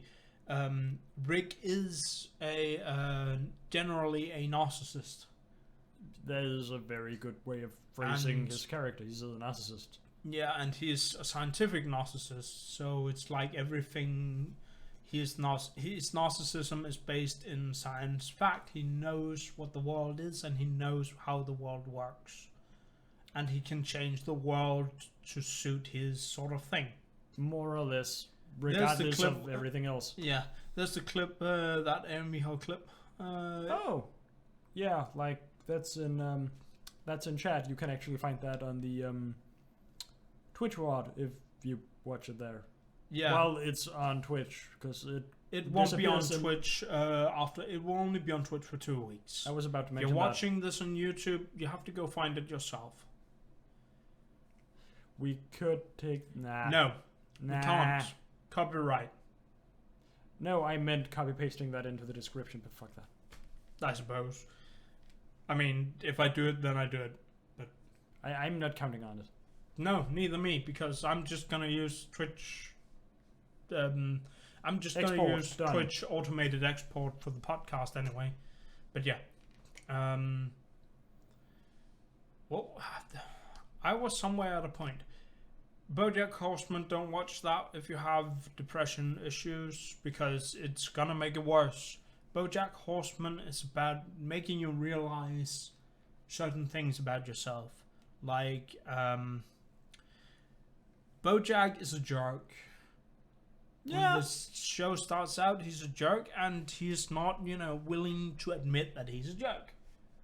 And at some point during the first season, he realizes that he's the worst person ever. He has to, write and release this book. A self-biography of sorts. And the book he wants to make and release depicts him as this amazing guy that can do everything. A bit of a narcissistic impression of himself. like he's the amazing person that everyone wants to be, and he did everything. Like he's a 90s TV show star, and he was really popular that back then, so he has a lot of money. Like he goes out of his way and it's like, I'm gonna buy this restaurant because, and I'll name it Diana because I can. yeah. In short, there's a woman who is like the company who has to, make this book, publish this book, is facing bankruptcy. Oh. So they put a ghostwriter on him, who basically have to write the story, and she sort of, gets into his deeper. She does psychology to some degree, I guess. So she sort of, managed to peel back a bit of the layers on BoJack, and manages to, get his childhood out of him, manages to get things out of him that otherwise, and put things in the book that he doesn't like the things, but basically it writes, his character. So he's sounds like he is basically a empty character with a facade that he likes to put up, and this facade gets taken down bit by bit. Yeah, sort of. Like, he had this colleague. I'm gonna spoil a bit. Okay. He had this colleague who was, back then, when he was, a popular TV star, it was, the guy who sort of wrote the scripts for the show, somewhere around the beginning. And back then, being gay was not accepted. So, of course, because he was into men, the industry wanted to, vent him out, because he had been with men as a man. That's BoJack's, friend. And they promised BoJack, all the golden things, and Oscar and all that. And of course, Here's lots of reward for selling out your friend for being gay. Yeah, basically. So that's what he did. There's a specific episode where he learns his friend have gotten cancer, and is basically about to die from cancer. That's not very good. That's pretty sad. He goes in expecting an excuse. I mean, not an excuse, and he is going to say that he's sorry for what he did back in, the 80s, 90s, when he made this TV show. And he's going to fuck it up royally. And he's going to expect, an acceptance of that apology. Oh. He doesn't get that acceptance. Of course not. And betraying a friend is not okay. Not like that. No, in no way. And that's like probably the big, gut punch he gets in the first season. That sort of make him realize that he wants to, his big move wake-up call. Oh, hey, SolarMax07, and welcome to the stream. Oh, hey. Right now we're talking anime cartoons, and right now we are specifically in BoJack Horseman territory. It's No, that's from BoJack Horseman. Yeah. What happens in this episode we were just talking about is that BoJack Horseman, the main character of the show, realizes that his best friend that he, pushed out of his famous career, is dying from cancer, and he goes in to apologize for what he did back then, but and expects to get, He expects to have it accepted and basically wash the whole problem away under the bridge and be like, everything's fine now. Yeah, but that doesn't happen. It's like one of the breaking points of the first season of BoJack Horseman. So, BoJack Horseman. In short, if you have depression issues, don't watch it. It's gonna make it worse. Trust me. Some shows are like that. Some shows go really deeply in some mental problems. And some of them do it in a way where if you can relate to it, you probably end up just feeling worse about it. Yeah. So yeah, I think that's pretty much it for our talk about cartoons. So Yeah. do we have any animes? Well, Overlord is really good right now. We can talk Overlord. Oh, I really like Overlord. I like Overlord too. It's really, really good It anime. took you a really long time to get around to that. Yeah, I know. I'm slow on the uptake when it comes to anime because, Some of them at least. yeah. Frisch says, no game, no live movie. I've not watched that. I haven't either. I saw it come out and I was like, I'm not sure if that's basically just a recap of the first season because they sometimes do that, Yeah, I hate when they do or that. if it's something else. Like Overlord, it had a first season and then a super long break, and then it had like 2 movie things. OVAs? Yes, OVAs, long OVAs that were literally just recapping and going through all the old episodes, and that was a little disappointing. So should we just introduce Overlord and how the first season passes? Yeah. Well, I know Frisch have seen Overlord. He was the one who introduced it to me. He's the one who got you to watch it. I Yeah, had talked yeah. about it earlier. Yeah. And I don't remember you talking about it. Like, That's fine. Game No Game No Life. Overlord is another anime on the welcome to you are in a game world now and cannot escape sense that sort of, I mean, Dot Hack did it first. Sword Art Online made it. I'm not made sure it a big Dot thing. Hack did it first, but it They was probably one of the didn't. first. They're the first. It's the first popular one I can remember doing it. Yeah, But that's right. basically, Sword Art Online made these kinds of animes very, very popular. And as a result, there's a handful of them and a good... Oh, I mean, Log Horizons, really good. Excel World, apparently also oh, really good. Overlord later. anime have catched up on the Overlord manga. Oh, that's well. interesting. yeah. That's also sort of bad. I guess that might spell a long break for Overlord now. Yeah, either that or they're going to do filler, and that's not a good idea. But Overlord I really liked because it sort of took this whole... Well, it depends. Okay. It sort of took the whole concept, the reverse concept that some games have been doing. Like there was the Final Fantasy games from on the Crystal Chronicles leg Right. of Final Fantasy called My Life as King and My Life as a Dungeon Lord, I believe. That might be true. I've only seen the first one. My Life as a Dungeon Lord, My Life as a King is basically you manage a town, you send adventurers out to do adventurous stuff and give them quests and such to do. My Life as an Overlord or Dungeon Lord is basically you manage a dungeon and put dungeony things in the dungeon to prevent adventurers from, progressing in the dungeon so you can beat the crap out of them. It's always awesome playing Yeah. bad characters. It's basically the reverse role of, an adventure. And that's sort of what Overlord-ish does. Because the little bit. main character is the top tier manager. To Of explain how it his works, the entire anime starts by this MMORPG that the main character is playing is going to have the servers shut down because it's just not, it's old and it's not profitable anymore. Yeah.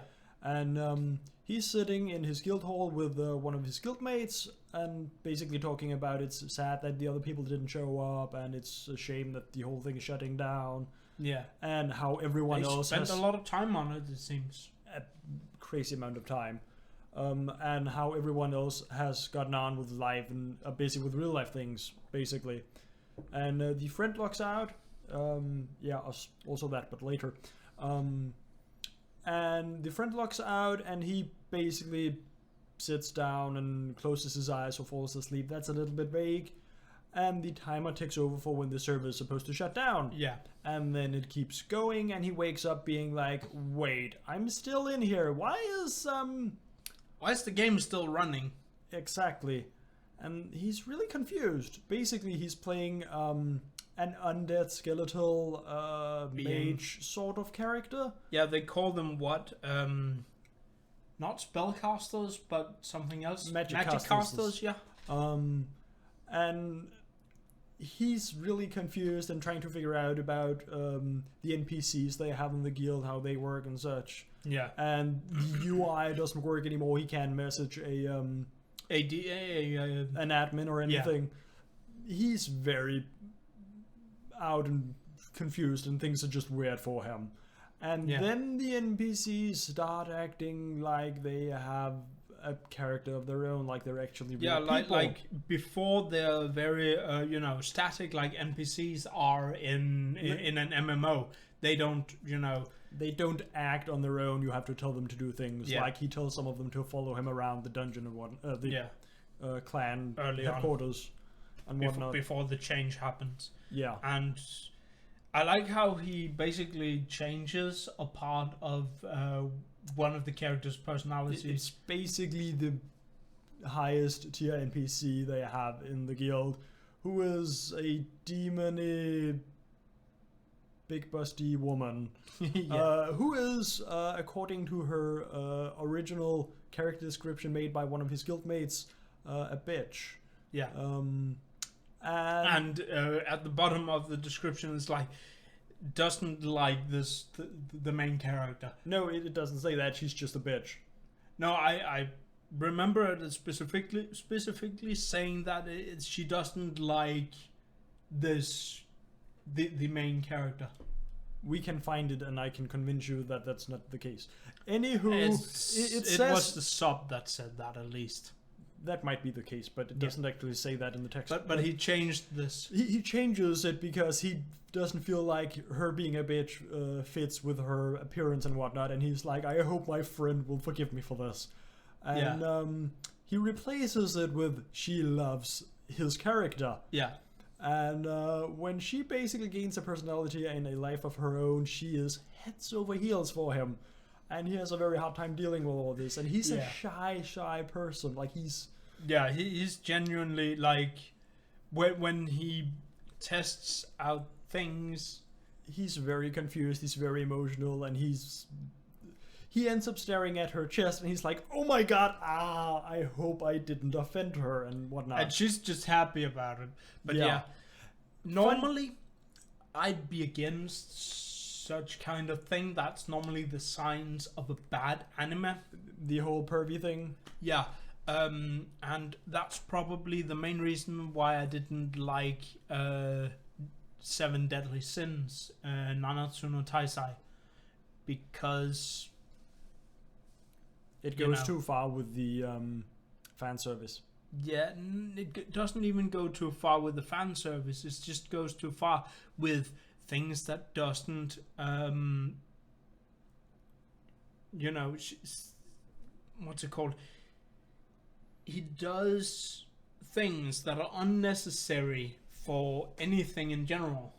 Just comedic value, basically. It has no comedic value. People think it's funny.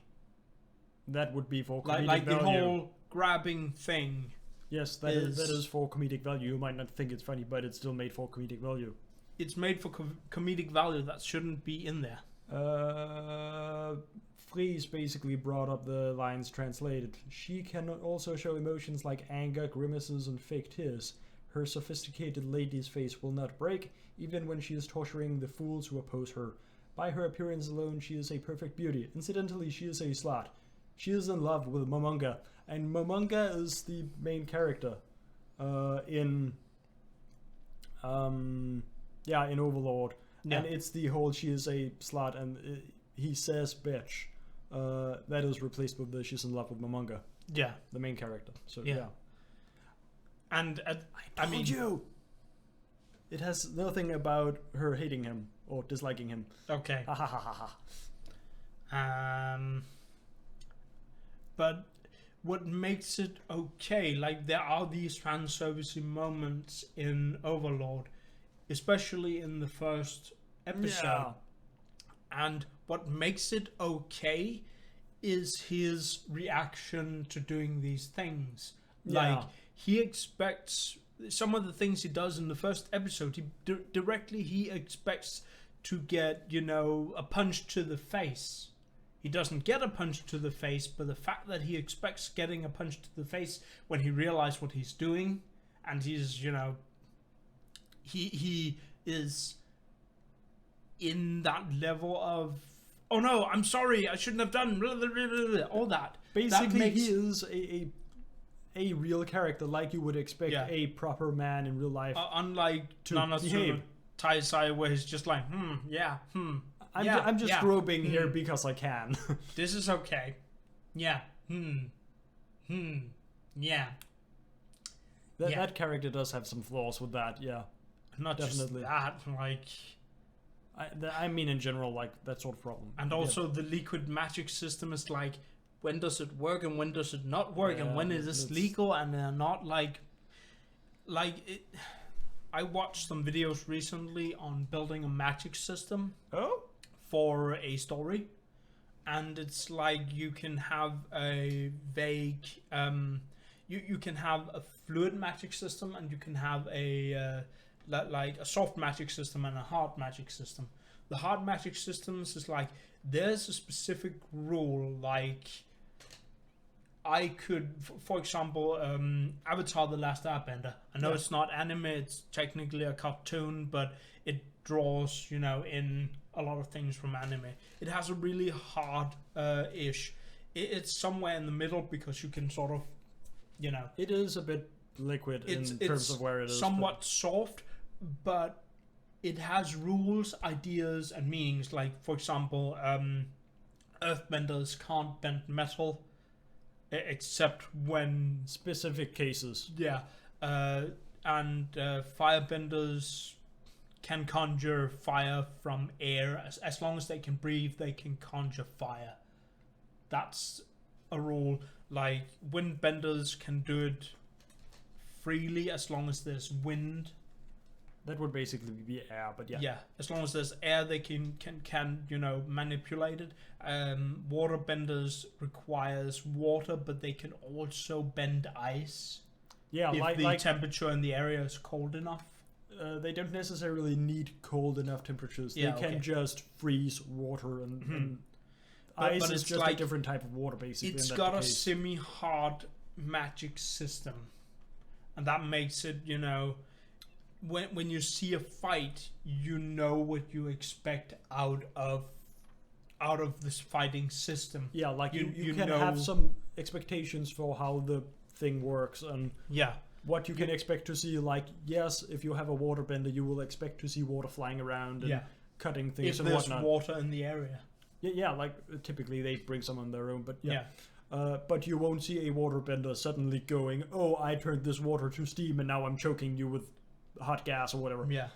And Full Metal Alchemist also had a semi-soft, hard magic system.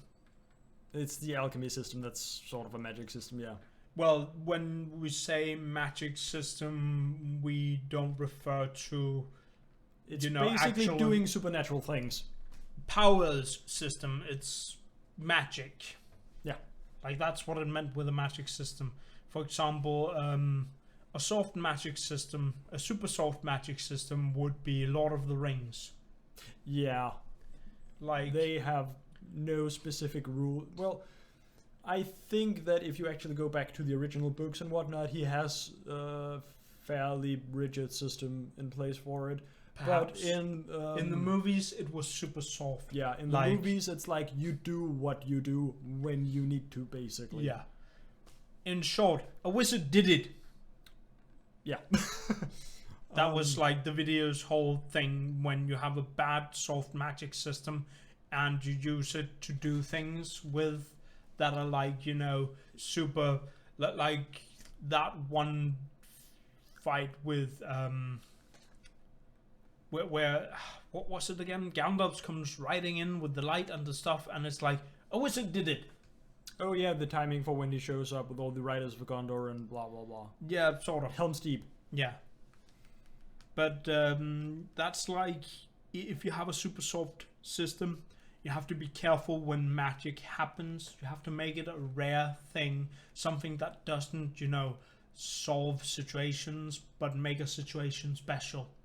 Yeah, like if you just use it as a key to solve any situation, the magic literally becomes Deus Ex Machina, and that's why the whole "a wizard did it" phrase shows up. Yeah, and Because then there's you the just epic do sax guy something, playing and in the background. then a wizard did it and done, no problem. Yeah. Um, Whereas Full Metal Alchemist, you have that one rule that applies, but it only applies, like for example, you have that one rule that you can only make things out of what you have. You cannot make things out of thin air. The equivalent exchange thing. It's equivalent exchange, but it's also you have metal, you cannot make your metal become water. Exactly. You can make the metal become a simple knife. Yes, for example, a knife, or you can transform it in some other way, but you can't chemically change its structure. Yeah, unless you have a Philosopher's Stone, but that's another hat trick in itself, which... Yeah, the whole basically breaking the law of equivalence thing is... that's a kind of worms on its own, really. Yeah, but it's used well, it's limited. Yeah, that's one of the things that makes Full Metal Alchemist really good, is it had a semi-hard magic system. It is a hard magic system that just has a way to make it soft. Yeah. That's very limited in use. Hmm. But yeah, we came from Overlord and discussing that. Yeah. And yeah, I really like it, and part of the reason for that was, as we talked about earlier, basically playing bad characters is fun. It's not your typical, you're a good knight, go out, save the princess, whatever. Yeah, well, he is still, he is a good guy. Yeah. Like, as a person, he is good. But also when the transition to that... when Game world. Yeah, whatever. He actually also became... yeah, he takes on the traits of his skeletal character. Like, his emotions become muted. Yeah, like, every time he's in distress, there's something that calms him. And killing humans is not something that impacts him at all. He's like, oh, I could do that. I don't really care. Okay. Yeah. And as I was about to say before we ended up with that, I really like how the whole guild clan thing they have going on, it had a limitation on what you had to be as a character to join it. You had to be a monstrous character, I believe the phrasing was. So well, some of them, guilds and clans have that kind of limitation. Yeah, for roleplay purposes. Well, it was a semi-roleplay-ish guild, I guess. It was a very roleplay guild. Some of the character names was really weird, by the way. Yeah, like... I like how some of the characters that were created, they had 2 rules for each says. I'm not sure what he talks about. It's for entrance to the guild. Oh, yeah. Yeah, it's the monstrous character, and there was something else I don't remember. Yeah, but there was... maybe it was non-PvP. I don't remember. Please will hopefully tell us. He's going to get on that. But what was it? I had thought, but it kind of slipped for a moment. It was also about Overlord. What was it? Overlord feels like it have a semi-soft system. Like it's closer to soft. Yes, it is more soft than hard, because you... Basically, as a magic caster, as they call spellcasters in that game, you can have magic items that are imbued with spells or contain creatures or whatever. That's not what I meant. I'm not done talking about this, because you also have... what's it called? You have basically different schools of magic, like you can have dark magic or fire magic or whatever, and you will be limited to the schools of magic that you know. Like, if you are a one of the NPCs is a vampire, and she's actually a true vampire, and she has hypnosis magic, and she has some such things, and some of the bad guys are necromancers, and the main characters too. So he basically goes around summoning skeletons and such from corpses. Important hard rule there. But at the same time, as a player character in that world, so to say, you could pretty much learn whatever school you needed, so he has access to pretty much everything. what I meant with that it's more soft than hard in Overlord is that it's like in Avatar we get a very, very clear explanation of how the four elements work. In Overlord, there isn't any of that. Yeah, it's We just get explained magic. that there's tires and there's magic, okay? And if it's tire 9, it's the best. Except if it's over tire 9, then it's also better. Like there is like And that's world-class items that are real money items sort of thing, and Yeah.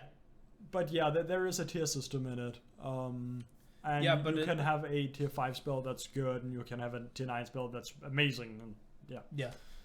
Other rule, which says... yes, the other rule, as he says, do you want to take that? Yeah, have to be a functional person in society in real life. So you cannot be a neat and just sit indoors and play the game all the time and be part of the guild. But yeah, the first season basically is about this character getting into this new world and finding out that his entire guild has basically been moved into some magic fantasy world, and being like, what do we do? This is very weird and confusing, and figuring out how to live in this world, and he ends up with some different obstacles thrown in his way. But it's all in all just about him getting used to his new life inside this world. It seems that the NPCs realized that he was the one who stayed behind. Yeah, good point. The NPCs, basically the characters made by him and his guildmates, are actually aware that they were created by the clan, the guild. Yeah. And they refer to their creators and the members of the guild as the Great Ones. Yeah. Like we mentioned before, the other members have sort of left. Yeah, they have become busy with real life and moved on, basically. Yeah. The second season isn't done yet. Yeah. And it ends up taking a very different approach to the first season. Yeah, they sort of start focusing on other things. The perspective also shifts a lot, whereas the first season was almost entirely from the perspective of this guy who was a member of the guild. Yeah, the main character.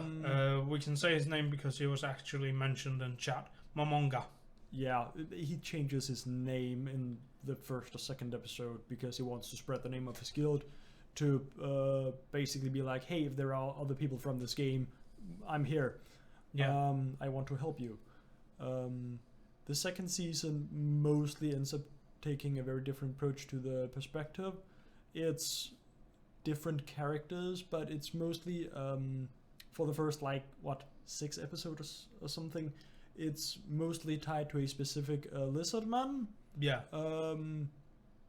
And that's very interesting, and there's a lot of world building going on there, which is really interesting also. They take focus in the other side of the world. Seems that now, the last episode I watched, they sort of moved in and started to focus on some other humans. Yeah, basically they've gone on to new characters because the lizard man thing has been dealt with, sort of. Yeah. It's hard to talk about without going into spoilers. Yeah.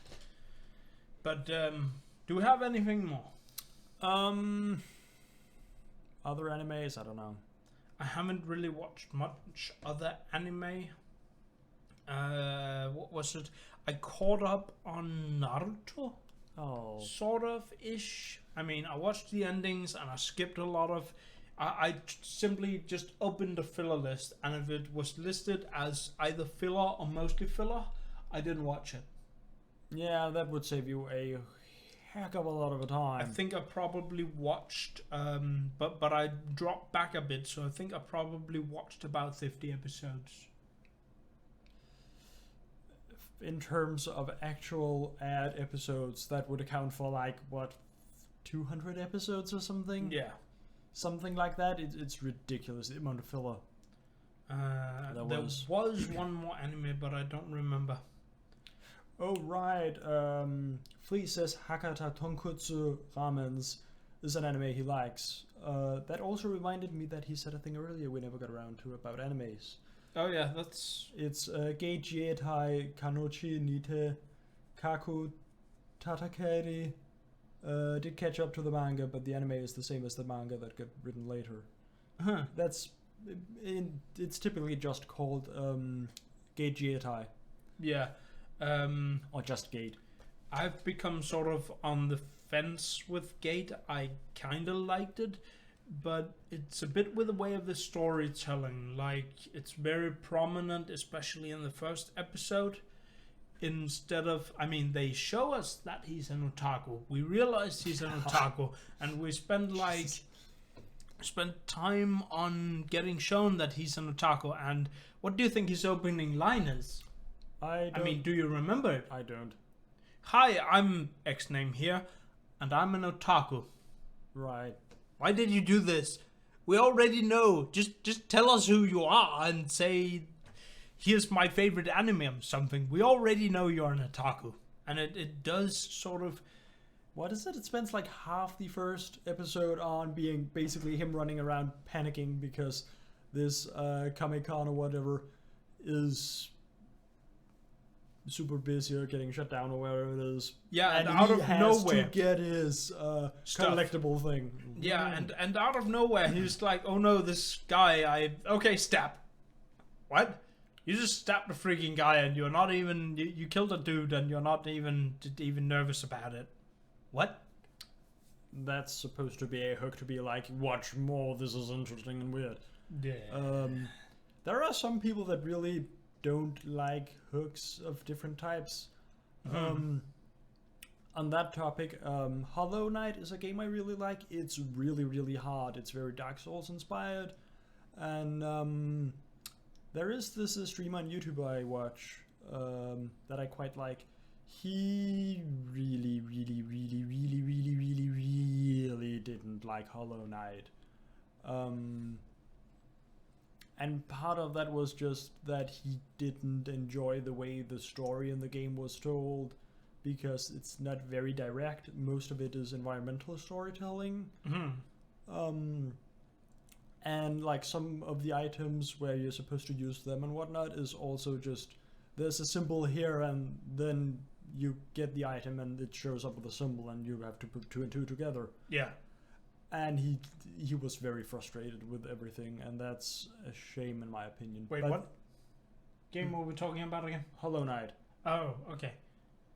I don't Uh, know why I dropped the ball there for a moment. Sorry, carry on. And I think that's a shame, but it's just a case of showing that some people like certain sorts of hooks. Like, not being told a lot can be a hook for some people to be like, this is weird, I don't know a lot about this, tell me more, show me more of this. Yeah. Whereas other people would go like, I don't get why I'm supposed to be invested in this, I don't care. Yeah. That's been like, if we jump into games again, there was Elite Dangerous.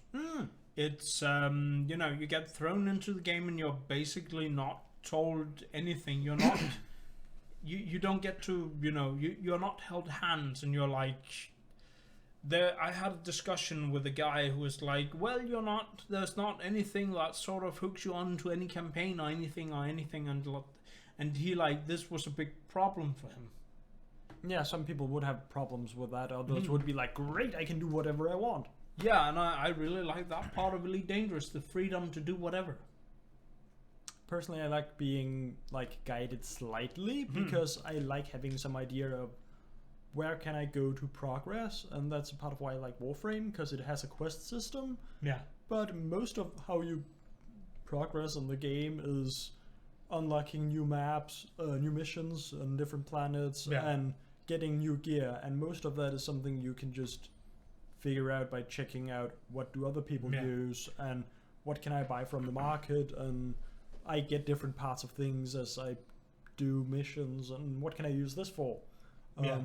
But there's still a slight guide in the quests. Yeah, Elite Dangerous is, I wouldn't call it a non-progress game but it is non-progress game, because when you start the game you have everything available. Like, you can do anything, you can do everything in Elite Dangerous fine and perfectly well in the stock Sidewinder. I'm fairly certain there are some things that you can't do because there are factions that you need reputation, whatever, with to unlock certain things, aren't there? Well, let me put it like this. You want to do exploring, you can do it. You can see the most amazing things of Elite Dangerous without having to unlock anything. It's gonna take you an extra bit of travel time to do it, but you could do it basically right out of the bag. You might need to acquire a fuel scoop, or you could call up a friend in the fuel rats and they'll basically fuel you whenever you need it. You want to do combat? Well, you can do it right away. Just drop in somewhere, pew pew a guy, and you're doing combat. You want to do trading? Well, you already got a cargo hold. It's not a big one, but you can already start trading stuff right out of the gate. Factions has put limits, so you can't enter a few systems out of billions. Yeah, basically. There are a good handful of systems that are locked.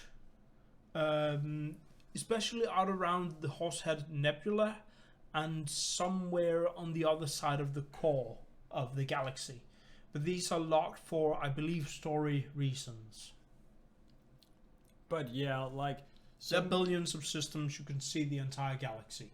Exactly. Like, some games are extremely open. Yes, they have few limitations, if any at all. And others are very guided, and there is anything in between those 2 points, and people like different things. I'm not actually sure how we ended up in that topic, but yeah. Video games. I'm not sure if we should check out that anime Fries mentioned and just read on it. Be like, what is the description for this thing? Which one of them? Hakata Tonkotsu Ramens.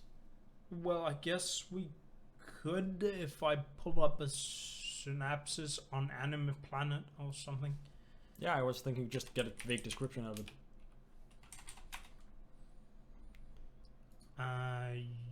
You are good with typings. Please type. I'll hold. I don't know why you're sitting with this on your lap, though. It's right there. Sure. I'll grab this again.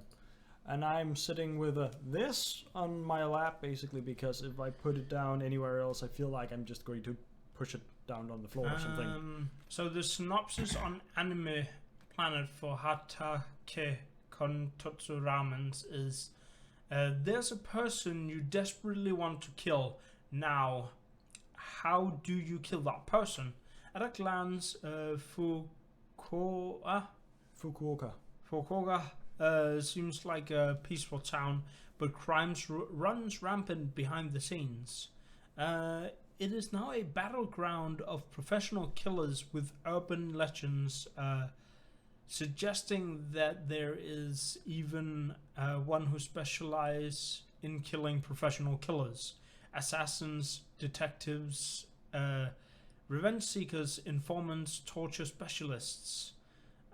When stories are told of these other professionals of the underground, a killer of professional killers appears.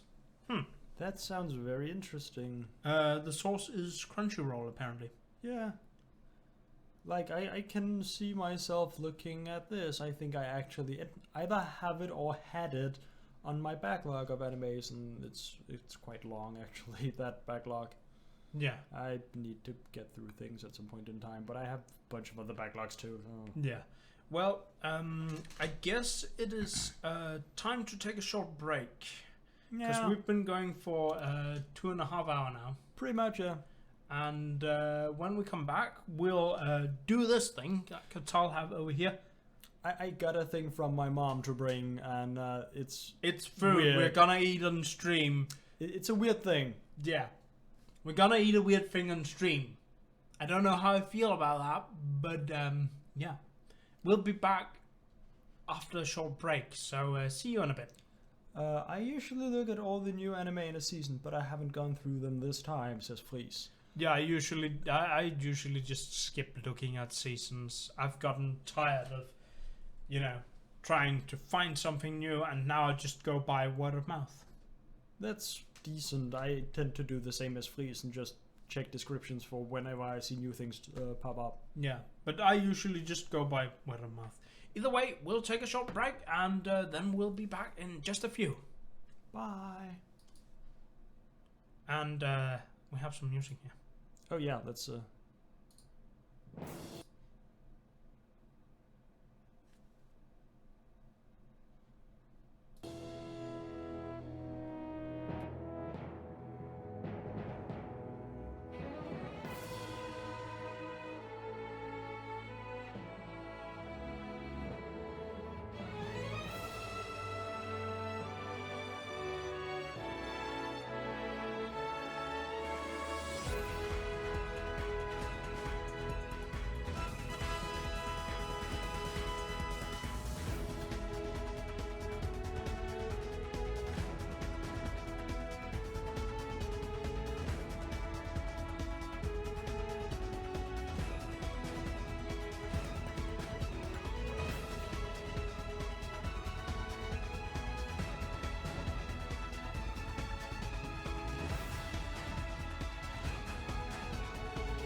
Here we go, on the rails.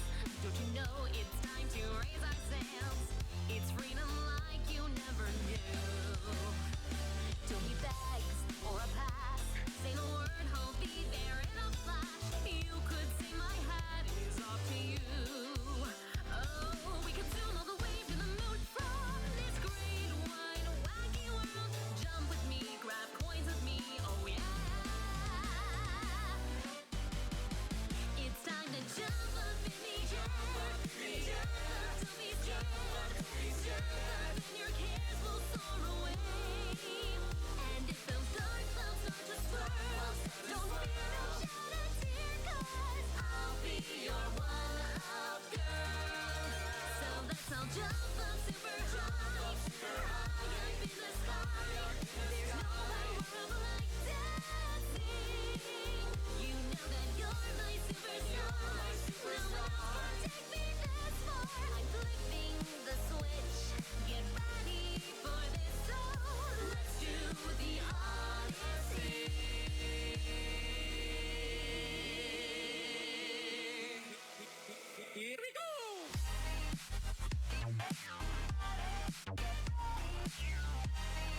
Spin the wheel, take a chance. Every journey starts a new romance. A new world's calling out to you. Take a turn off the path. Find a new addition to the cast. You know that any captain needs a crew. Take it in stride as you look side to side. Hear those different points of view. Jump with me, grab coins with me. Oh yeah.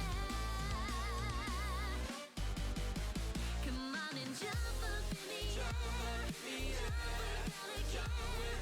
Jump up 'cause you know that I'll be there. And if you find your short on fall, don't forget that you're still our one up point. So go on trading up your strength. Let your toes begin to toss. This rhythm is the power through.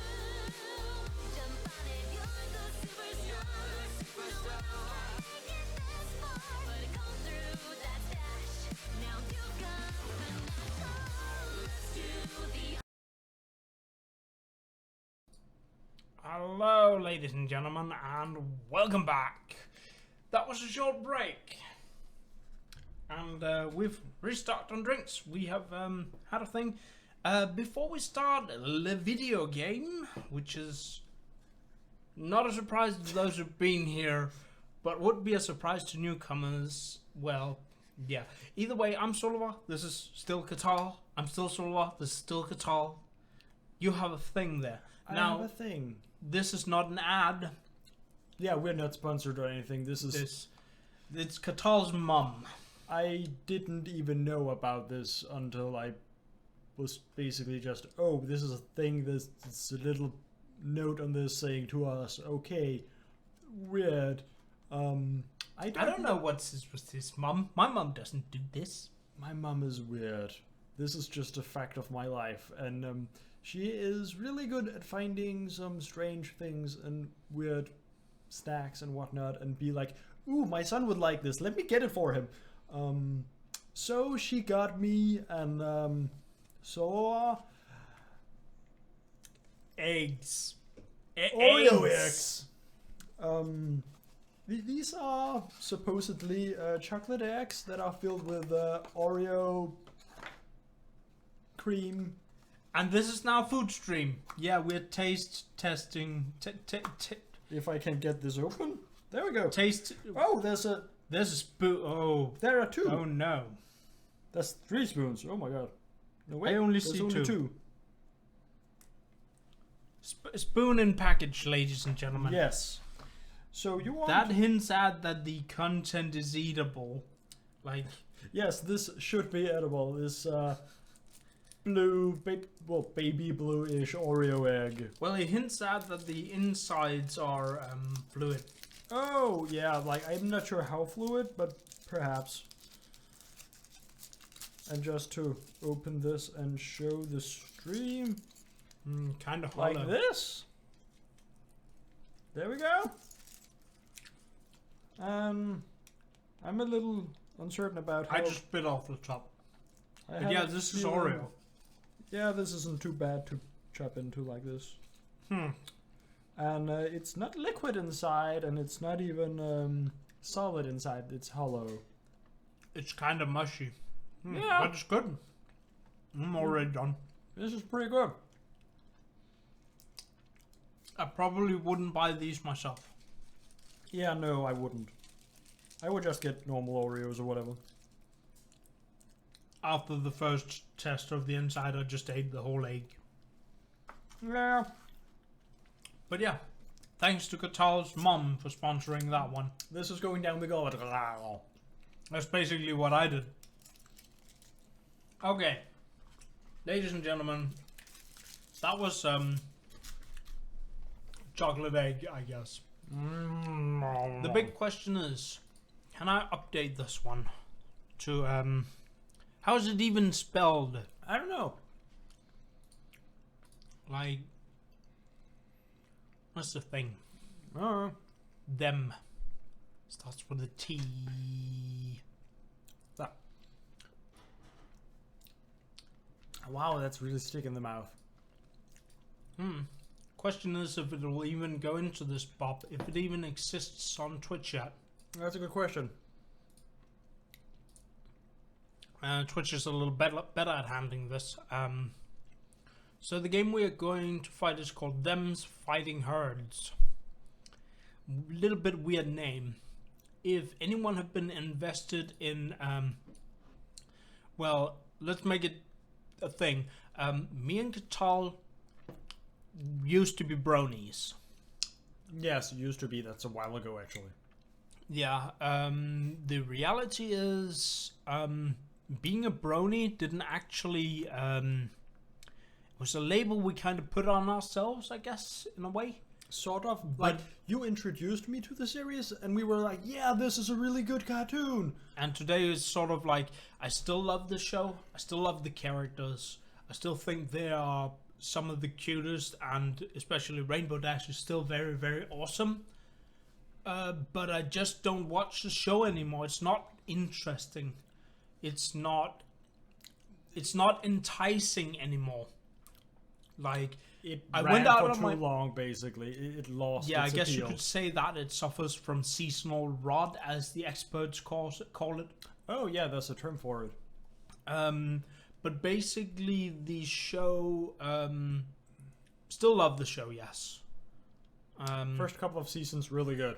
I went out of my way, and I got you to watch it too, to actually watch the new movie. And in many ways, the new movie reminds me of what the original first seasons were all about. Yeah. Because it was actually written by one of the early writers rather than the current writing staff. So, yeah. And what happened during the early start of ramp-up phase of My Little Pony's popularity was that there was the small fighting game called Fighting is Magic. Right, It's that a was the original fan- title. It was a fan-made game back then, basically using the My Little Pony IP. It got a lot of attention at some point, and the fighting league-ish was kind of, hey, this is kind of awesome. We kind of like this. We think it's awesome. And they sort of promoted this fan game. What happens to fan games that get high traction? Oh, cease and desist. Yeah, of course it got a cease and desist. A cease and desist. Not a season and desist. Words. What happened was they were basically going to kill the project. Lauren Faust, the original designer of, of My Little Pony season, Generation 4, Yeah, I was like, which generation was it again? 4 or 5? It's 4. was, hey, this is actually an awesome project. I like the idea of cute characters beating each other up. So she went out of her way and made character designs for a new game.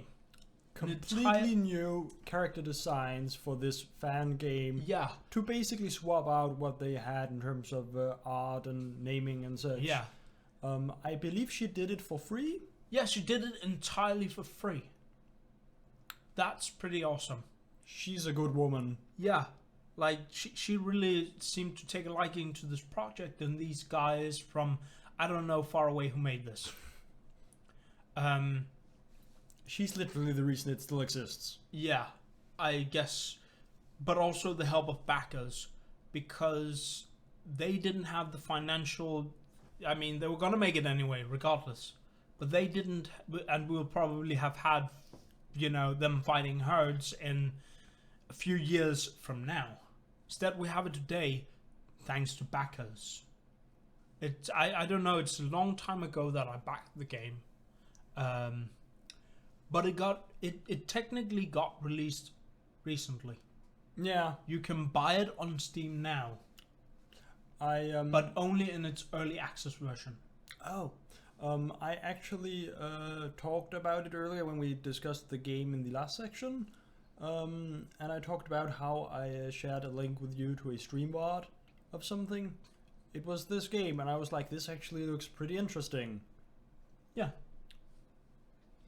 So, what you're going to see in this game are characters based on, well, technically they are still, the embodiment of the original characters. The original 6 from My Little Pony, they are just different names, different appearances, but the personalities or so are more or less the same still. Yeah, sort of, to a degree. Like, I feel some characters have sort of mixed and matched to a point. Yeah, probably. Twilight's character, the one who's basically who Twilight was in Fighting Is Magic, feels like a mash between Rarity and Twilight to some degree. Yeah. The book has personality as well. It's running. That character is really weird. It feels like it's sort of springing out of the idea behind Philia as a character from Skullgirls. She has a parasite grafted into a skull, and she has to live her life with this parasite, and they sort of have this relationship thing. Well, they have this sort of have to work together to survive kind of relationship going. And it feels like that sort of, mishmashed into this character a bit. There is a character who's more Rarity than this character. What are you? It's there. That's basically we're going to change the game that shows up on Twitch, and then we ended up on a tangent talking about the game. Yeah, because I was going to talk about the game either way.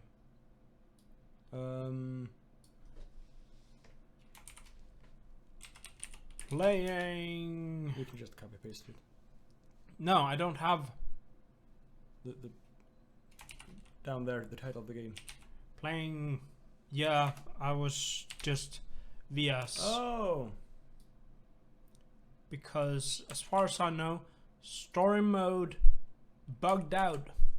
So they haven't released it. That's why it's in early access. Because that's a good reason to early access it. Yeah, they wanted to release the game like I think it's they wanted to release this Tuesday, and they couldn't release the finished product this Tuesday, where they would have.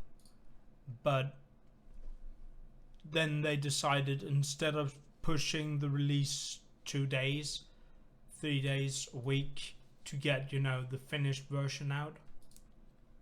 Oh, there's actually been an update, so maybe the story mode is in now. Oh, I guess we can do some verses and then maybe check out the story mode afterwards. Yeah. I have a hard time thinking that I am personally going to enjoy the... I'm not good at the game. Yes, but I still have a feeling I'm not going to enjoy it too much, because that type of game is... It's not really my thing as such. Like, it's just not really the genre type I like. Yeah, you're not into fighting games. I am a little.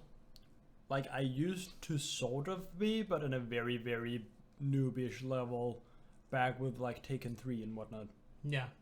Wow, I was a child back then. That's a long time ago.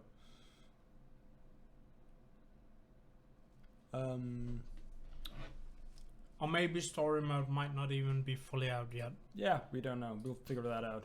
We'll see when we get in there. Do you have to close down Steam for the... No, it's fine. I installed Guardian on top of the Guardian. Don't know what that means, but cool. There is the, what was it? HID Guardian.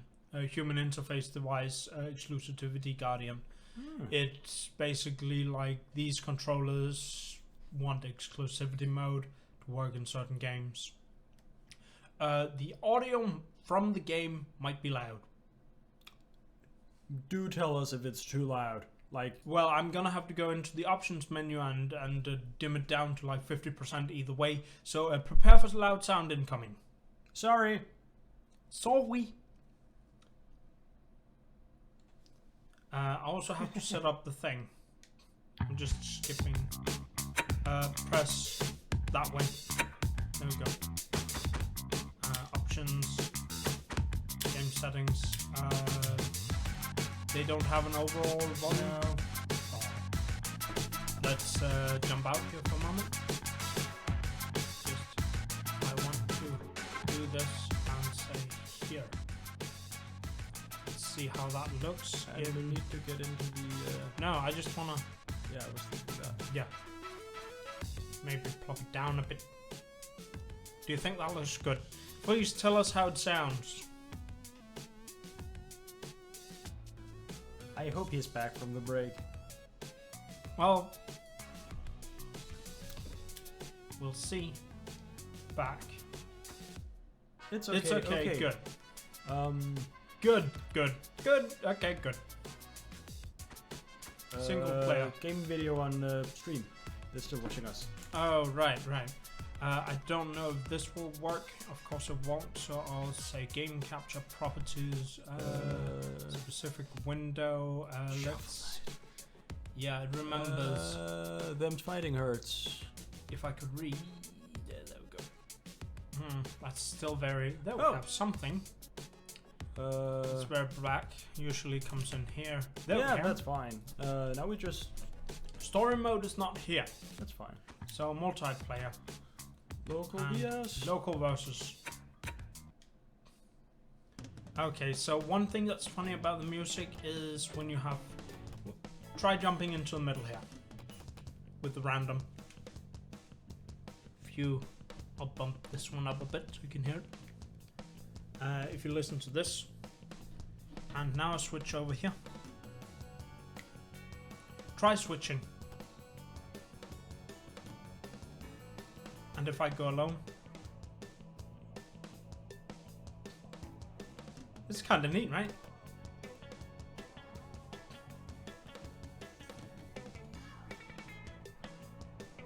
This is so much better than I expected. Yeah, it's so awesome that they put this little neat feature of sound design in. Take your headset back. I won't be sitting with this all day. Well, all night. Oh wow. But that's like a really awesome detail they put in here. You can clearly see what characters who just based on their actions, right? Like their personality and the here. Yeah. That's definitely Pinkie Pie, this one. Yeah, like And this is definitely Applejack. and- yeah. This is. If you don't know who Fluttershy. this is, you don't know the series. Yeah. This is like the whole looks thing is like this is kind of Rarity, but it's Twilight. Yeah, that's weird. Naturally, Rainbow Dash, like Yeah. colorful, fiery thing, and this is pompous. Velvet. Good names, by the way, like Velvet, Tidal, That's just Chinese weirdness. This one. Arizona. That's a state. Yeah. That it is. And paprika. Pom. Yeah, pom pom. Pom. I have no idea about anything about the characters in terms of playstyle and whatnot. I just know that Velvet uses icicles. She shoots ice at people. Tianho Can fly. and uses fire. 'Cause Yeah. duh. Dank magic. I mean dark magic. Yes, with the book and the demons and the whatnot. And remember to read. Read what? Reading her book boosts her power. I don't know how that works. Basically, you have the system is magic, magic, light, medium, heavy. Okay. Then you have moving here or here. So yeah. I mean, you can use both of them, I believe. Yeah, that makes sense. I still don't have I guess I'll go with Arizona. So, Looks like it's time. And I'll say, oops, wrong one. Just press one up and accept. I want it to be, oh yeah, that's how I do this. Oh, Arizona, Minnesota, Jersey, Dakota, Holstein, Nebraska. Lactose free. Shuffle. Mom. Punk Funk Bunk. What is this name? how did you change palettes again? I'm going left while I have her selected. Oh, Like, okay. like this. Weird, because every time I press the button, it just dumps How now? directly to selected. Everything. Savings Yeah, and then you swap. looks so good. Can't. No. I think this my controller might be doing something weird. Looks like it's time for a throwdown. Wait, what? I don't know if it's a bug. Now it doesn't work. Oh, I pressed start while having her selected instead of pressing A or X. Oh yeah. Velvet, Icy, Ice Pop. Moo Solstice. Farm. Wow. Cottontail. Milk delivery service. Police chief. Koi cow. Yeah, that's a fish. Milk pool. Wow. This is edgy as fuck. Cowgirl. Frosty. This one, Frosty has glitter in her hair. Oh yeah. Wow, details. Brown cow. Oh wait, there are names underneath. These are, I guess these are by different people. Backer names. Yeah, it seems so. Who'd assigned different skins? Macho cow. Green tea. Yeah, and then there's Main 6 original. Lemon. Um, Camouflage. I will win, of Okay. course. I win at everything. there you go. You know what? I'm going lactose free. You're going like. Oh, No. I backed out of it. My bad. Looks like it's time for a throwdown. Ah, I hit this one again.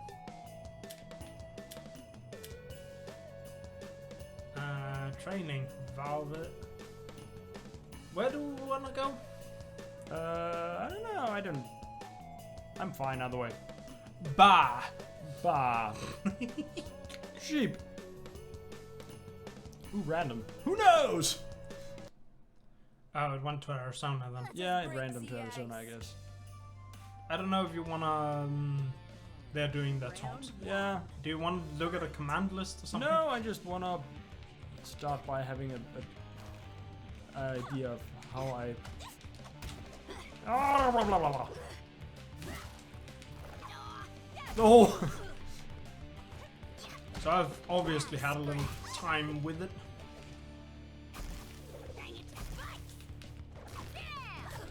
Oh, you caught me with the.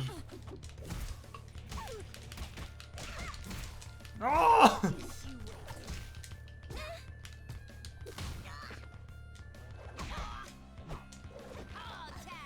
Oh, you caught me mid-air.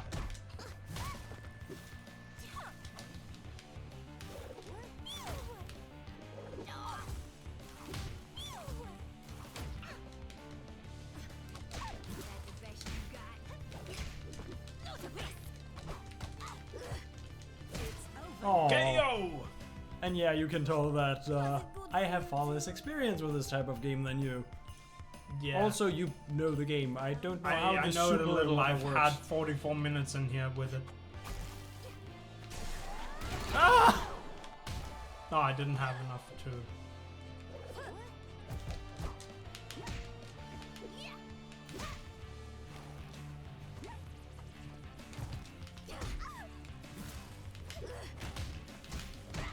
Ah!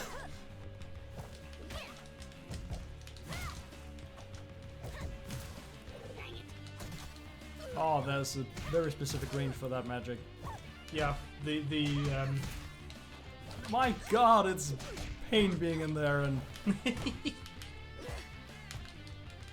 and you just fucking block everything.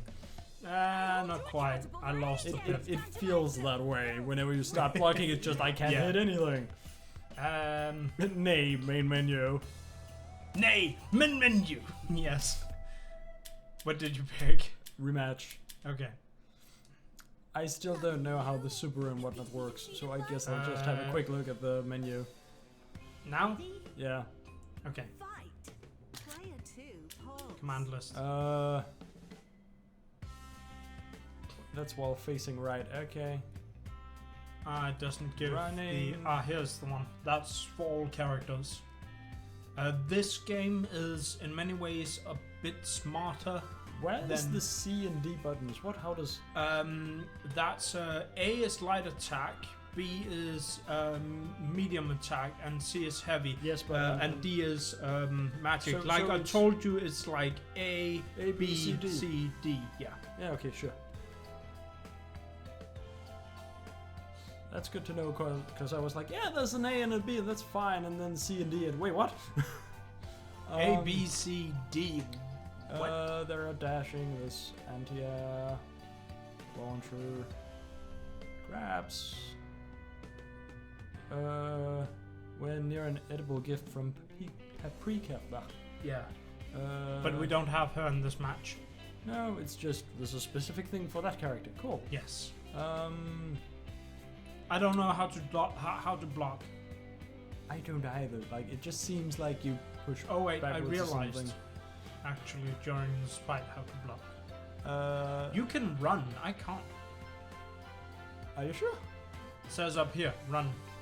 Hold. Yeah, I'm not sure that's. And Velvet doesn't have that. Oh, that's interesting. I thought that was for both characters. Anywho, I have 3 different types of lasso grab. Yeah, and then you have some magic things in there. Magic headbutt. Stomp. Mm. Counter. Yeah, counter. If you That's the way. Okay. So that's a combo. That's a combo. Okay. I'm not going to remember any of these. I'm bad at those. yeah. So the magic system is I can't control this. You can see down there in the corner, you have the super gauge and then you have the magic gauge. It seems that mine refills over time because I'm a magic user.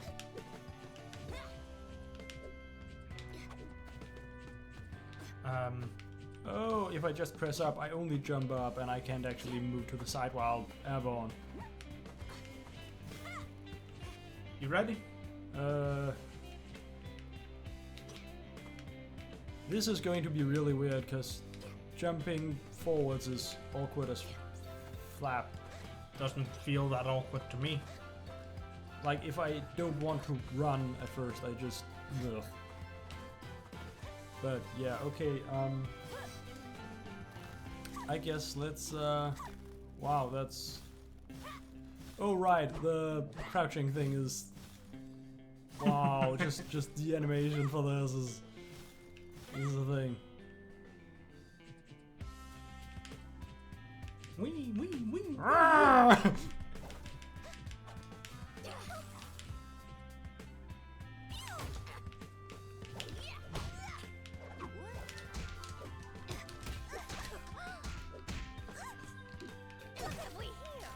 Counter? Oh!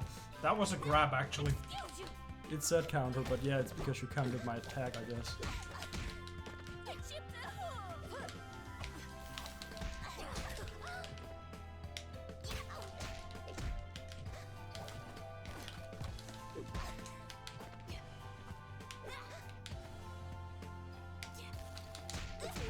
Ah, Get smacked!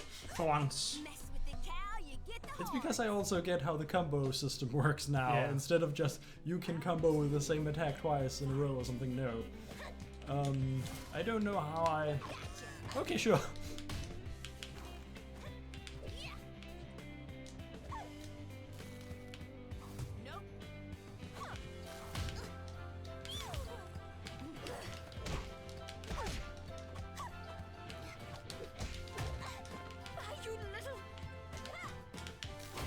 Aww. Aww. Oh! Big area effect on that. Sort of.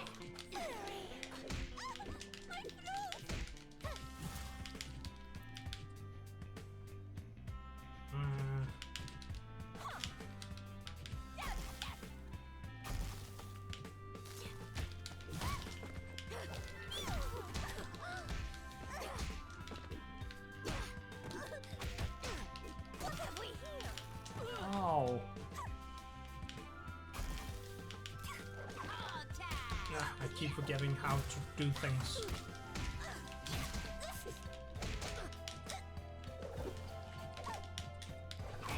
Oh, you're getting close. That hurt. But yeah, this is fairly even. Yeah, because we're both terrible, I guess. How do I? Wow.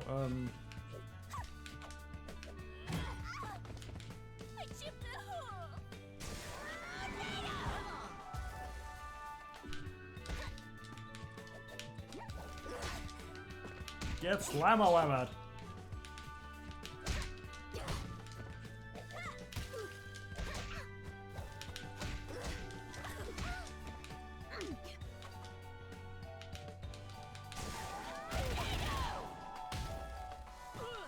Oh, I don't know how that. Oh.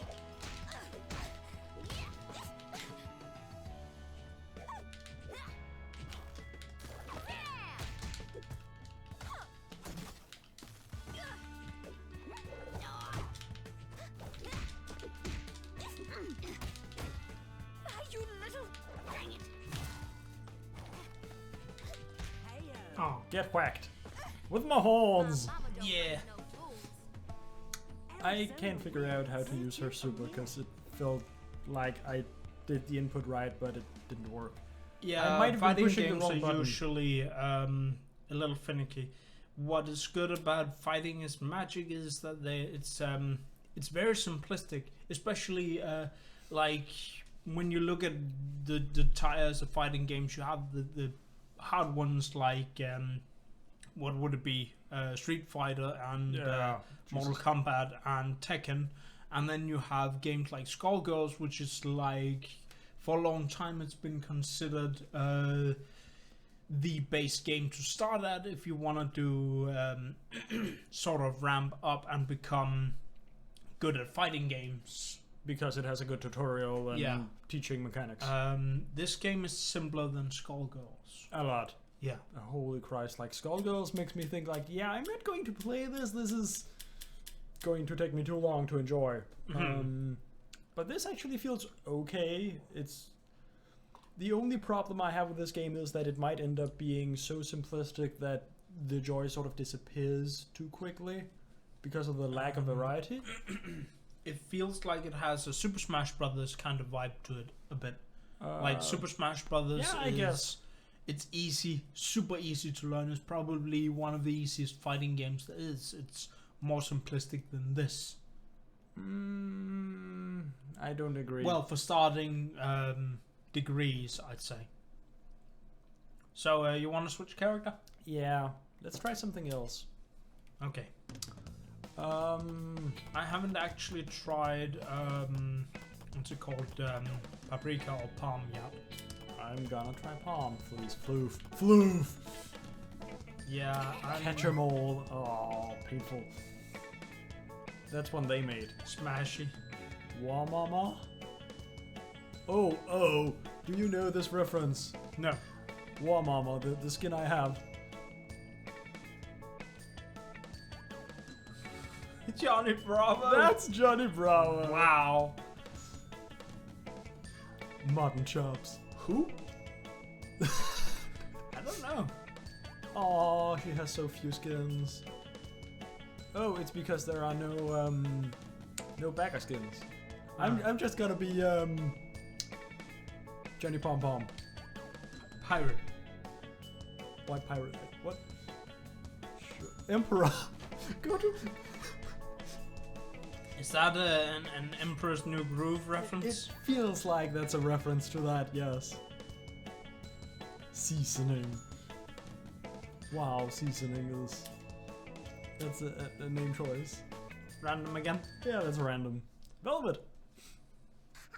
Wow, so shy. So Ready? Yeah. Check out the yeah, list. some animations are missing. Wow, I just plump. Wow. Just the animations for dashing backwards and forwards. I can keep running. I guess you're the same type as Arizona then. So, Maybe. Let's have a look. Player 2, pause. Air dash, float puff. I guess I can float in the air. Free t-shirt. Well, what? Second attack on mine. Oh, Free t-shirt. wow, that's quite a long combo actually for this game. I guess. Oh right, it's because the super attacks use 2 attack buttons. That's why I couldn't get it to work. Wow. Paprika has quite the layers on her super attacks. Yeah. Smothered with love. I don't know if you know how this works, but if it has like a, like you can see on the super attack over on Palm, it's like first it's like Stampede, and then it has this down left. That means angle. you need angle. That means you need to use the first super before you can use the next one. So you chain them together or what? Yeah. Okay. That's a pain in the rear end to use if you aren't like just doing it. You have quite a you have quite the space actually. Probably, but it's going to take a while to get used to. Is my point. Yeah. For example, I used the super with what was her name again? Digging puppy, following digging puppy, growly puppy, pilot pup, big mama. Dog controls rally, move dog right, move dog left, dismiss dog. Oh yeah.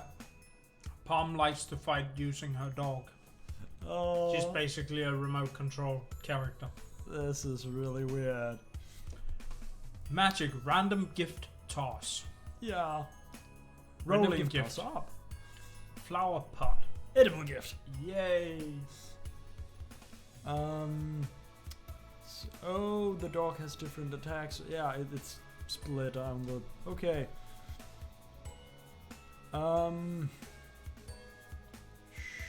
Sure.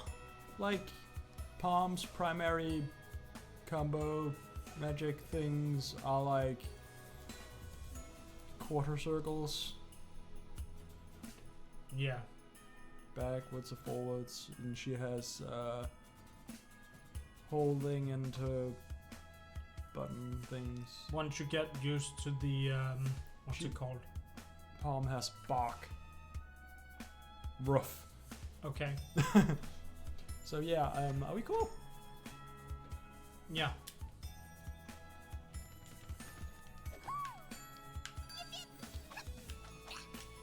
Look, I have bubbles. The range on this head though. Oh. Wow, Hug. I got squished. I guess I hugged you. Ah. That's a broccoli. You ate my gift. Wow.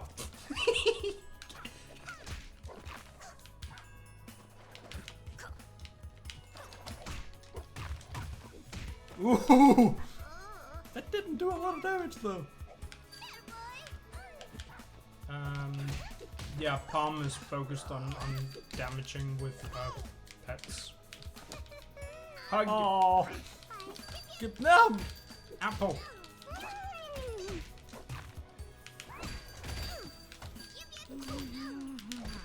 Ah. Heyo. I have no idea how to use Palm. This is way weird. Yeah, I can imagine. Like, I see how the dog gets out, but...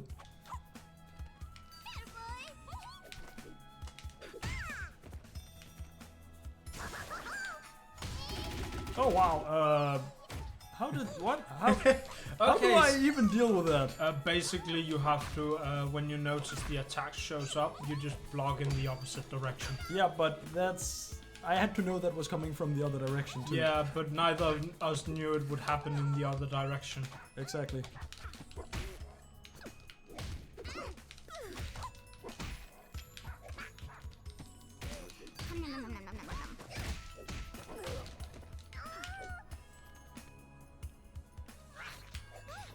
Wow! Wow, you lick. Oh, Get dogged. well, I guess I'll dog out. It's a bit Of the way. shame that they're missing animations. Final round. Yeah. Fight.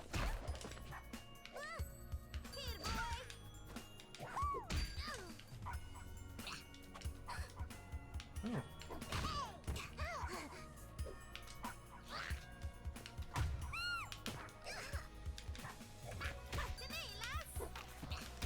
Oh wow, that's a big dog.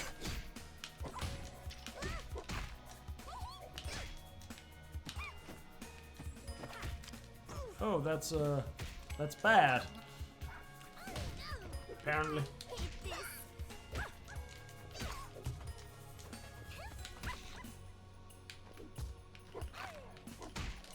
Ah! The grabs have weird. Oh, no range. Haha, I blocked it. That you did. Aw.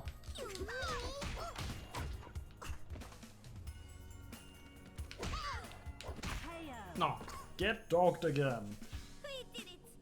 Kinda close every time. though. Okay, that was Johnny Bravo Palm, and I don't really like playing this. This is too weird. Yeah. I guess I'm going with this now. Dark colors. Clever girl. I did. Under the mountain. Ember. Origin Wait, goddess. under the mountain? That's a smog reference. Yeah. This reference.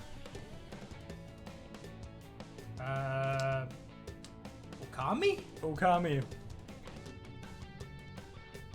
Okay. Welcome to die. Mega Eggs. Forced Monarch. Guardian Spirit. Some things just happen with the eye there because of the change of color. It looks far cuter. Instead of menacing. In another cast. Yes? Wow. This is my stage. Is it a stage of art? Round one. Oh. Fight. Yeah, let's just have a look-see. I can add dash. Ooh, I can super jump. Yeah. I have quarter circle attacks.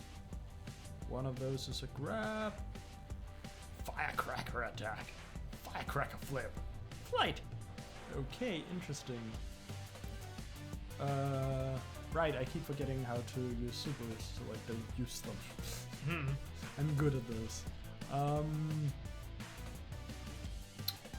Sure, yeah. Are you ready? Just a second. And, okay. We'll see if that works. Ooh.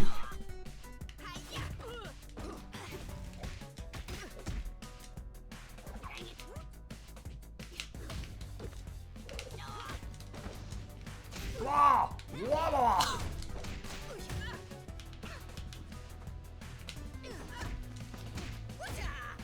Nice scratch.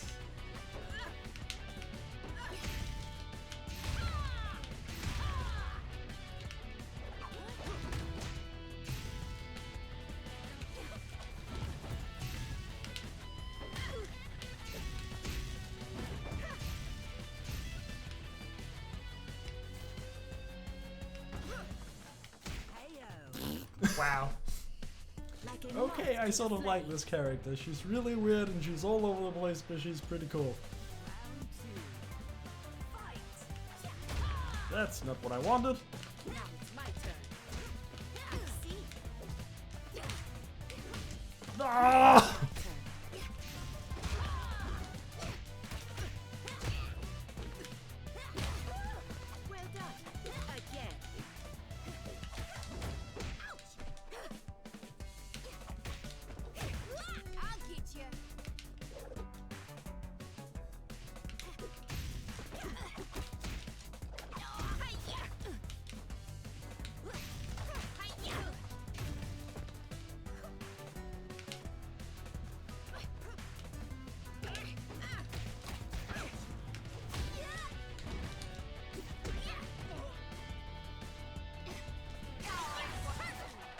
Oh! Ah! Oh, I went straight into that. Oh wow, that's a thing. Yeah, that was magic stomp. Oh. Kinda close though. Yeah. Cruising for a hidey whoopin'. That was close. I'm a bit of Yet to figure out how to actually make this super work. should just be a quarter circle, right? Oh, there we go.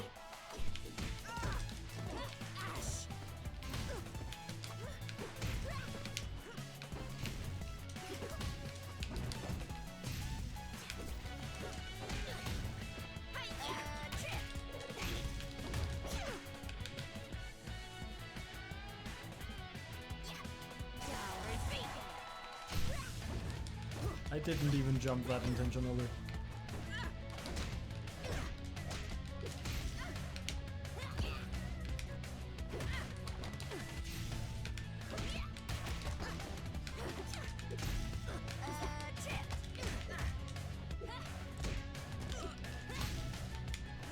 Do a barrel roll. That's supposed to be off. Why isn't it off? I don't know. Do not let defeat. I was also like, what the Teamwork wins. bosses? Yeah. That one, and Where is it? we had, yeah, sound files before, but This one's off. that is turned off. That is the... I guess that's not the one. Commands? No, it's not a command. It's under general there. Yeah. Writes out /me. Oh no, is on cooldown for 20 seconds. But this is supposed to be turned off. Yeah, I don't know how this works. What happened? Streamlabs, please. Please work. Like the only thing I can think of is just that the command works regardless of... It shouldn't work regardless. Yeah, again, don't know. That's the only thing I can think of right now. This is weird. Well, now it's an MLG stream, people.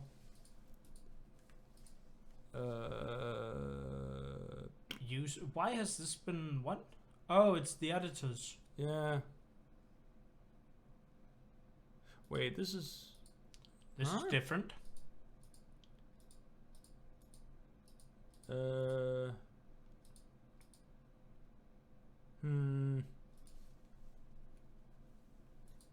He's not supposed to be able to use I those. guess it's under commands and the No, song file thing it's is not. Are you sure? Because there's an enabled, disabled thing in the right side. SFX writes /me SFX commands are as follows. Yes. This is not the SFX. This is... Okay, so if I type in... I don't know. If I go like this in chat... This is what exclamation marks SFX does. Out of nothing. wait. Oh no. Thank you for doing this, please. Because those are not supposed to be in the podcast. I have to edit them out.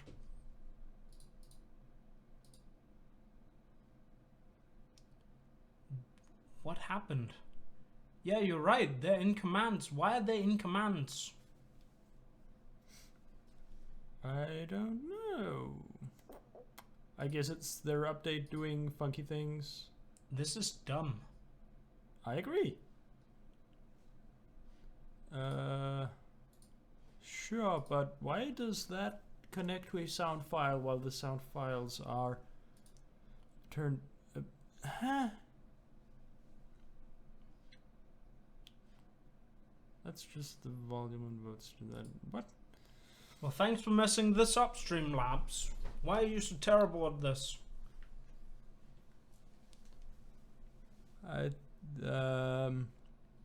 Well, let's disable all of them one by one then.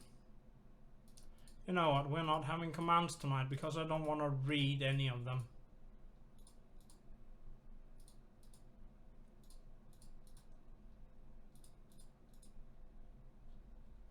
There we go. No commands. Why? It's the latest version of the bot. Yeah, I was thinking it's the update too, but why would they? What?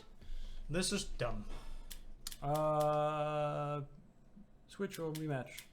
I don't care. Let's go switch then. I still want to play her because she's interesting. Honored mother, give me strength. Honored father, give me Fire courage. type. This is Pokemon. Oh, Wicked is there are options for what this is a reference to. Snack. Oh god. But that really bummed me out. Are It's you a prepared for damn magnificence? shame. Wow, that's Round one. really weird Fight. animation thing on the fire hair there. Aww. Oh!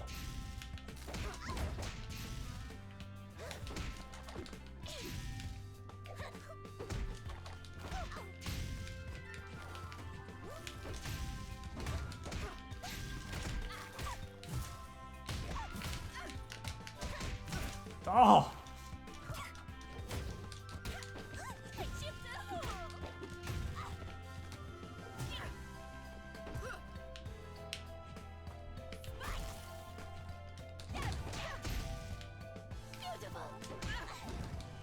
I can fly across the screen. There's nothing you can do to stop me. Yeah. A match well fought, but not well enough. I'm not sure that's a good thing. Just flying across the screen. Round two. Sorry, I'm just really bummed out about those commands.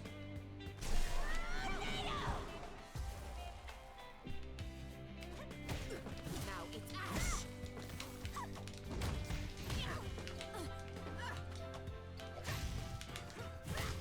A worthy opponent.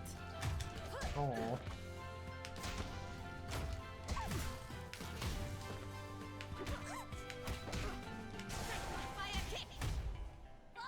Why didn't the block happen? Is that because it's a grab? That one wasn't supposed to be a grab anyway. Can't remember how I do that. The one I want to do. Oh well.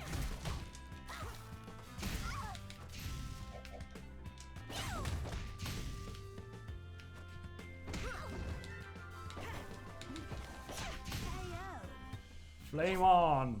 Like a moth to the flame. Yeah, I feel like I'm good with this character. I'm not sure if that's true.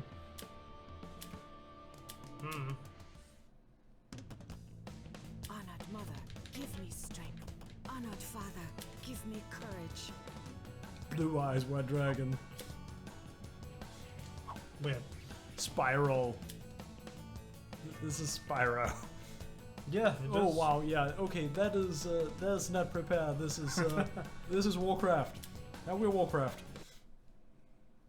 I have trained years. So for yeah, this. that's the You will demony not book dissuade stuff. me. Ready? Them's fighting round one. Got it. Jeepers. Darkness. No more games. You haven't taken any damage yet. Got it. I had to change that. Oh!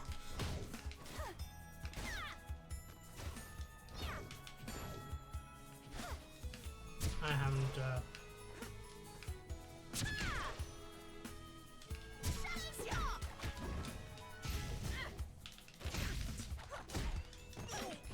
Wow, she has a lot of range. Seriously? Oh, you grabbed me.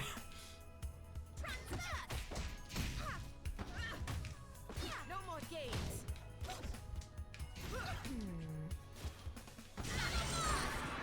Oh wow, okay, I flew almost across all of that. Match for me. Eh. Wow, she's scary because of her range. Fight. Palm is the one with the range. Not.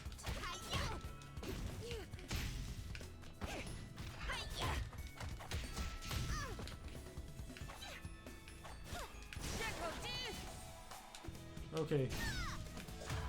Aw.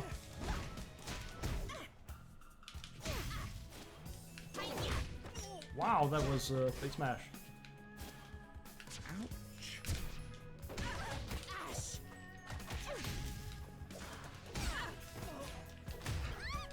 I am no weakling. Hmm.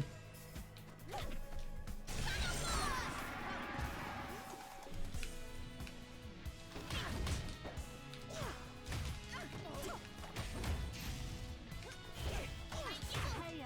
Smash. Woo! With every lesson I'm comes a dragon. understanding. Yeah, you seem very bummed out. Fight. Yeah, it's really annoying because I can't use those commands on YouTube. That's why they're supposed to be off.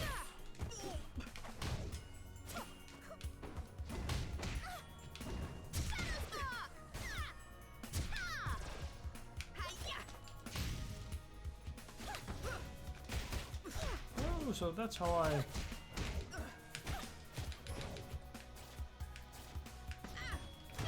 That.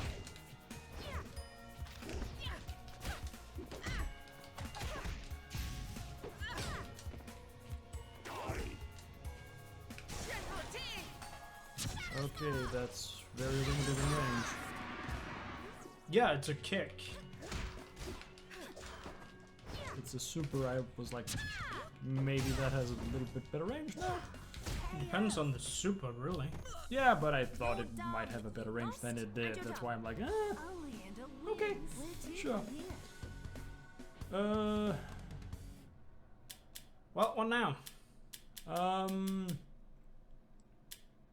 I don't know. At this point, it seems like everything has been slightly ruined by your mood. Getting Yeah, I guess. smashed. But I still find it's super weird. Like, Yeah, totally. I agree. This is bum. thank you for that one, Streamlabs. How could you do this? Like, I'm very impressed that they managed to make it this bad.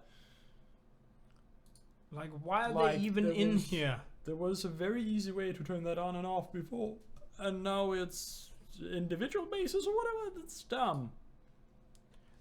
It was individual bases before too, except they were not in here. Now I have to create a separate category in here and call it sounds to just, you know, have an easy understanding of where they are. Chill, Specs, Vulture. These.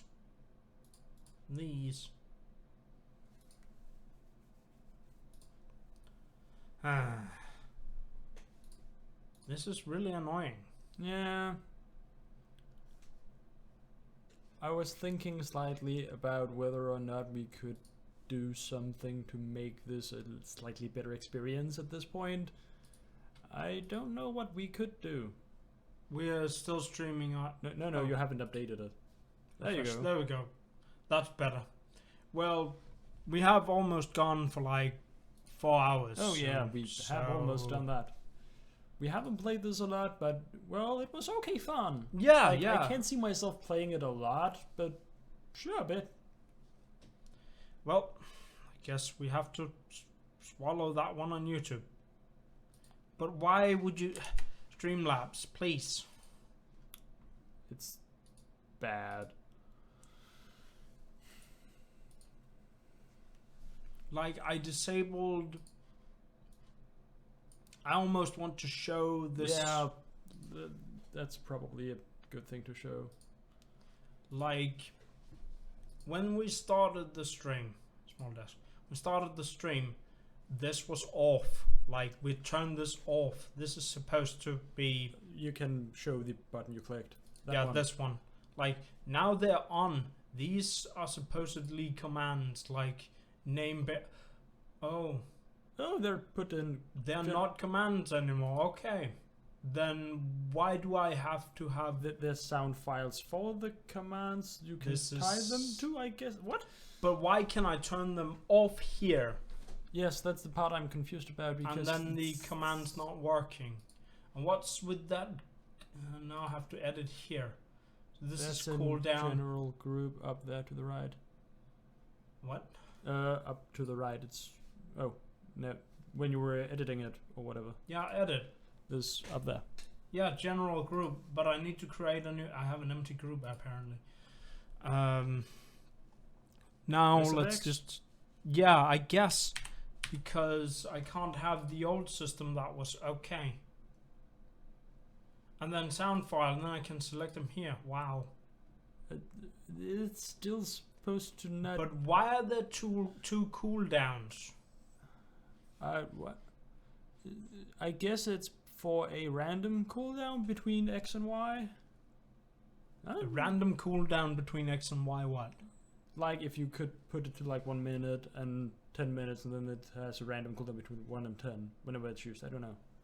That's the only Doesn't reason say I can. that. I know, but it's. Oh wait, there's a cooldown and there's a user cooldown. What? What's the difference? I don't know. And now we can return to complaining about badly programmed software. Like, I suppose. But these now I can't turn these off all at one time. I mean, I guess it's supposed to be off when I do this. But But that it's doesn't not. work.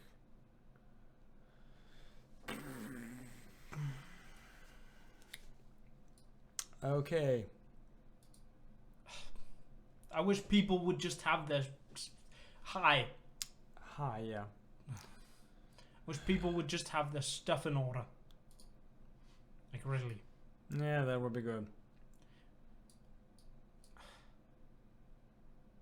I don't know. Does the game audio even pull through? There are no game audio. Not right now. That's because it's minimized, so it's not running. You know what? Let's do a rematch. This time on I mean switch character on complete random. Okay. Okay, I got this character again. Ready? Fight. Ash.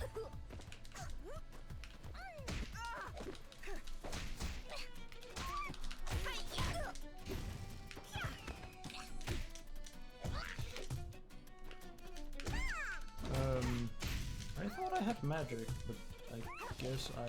Okay. You have 2 magic gauges.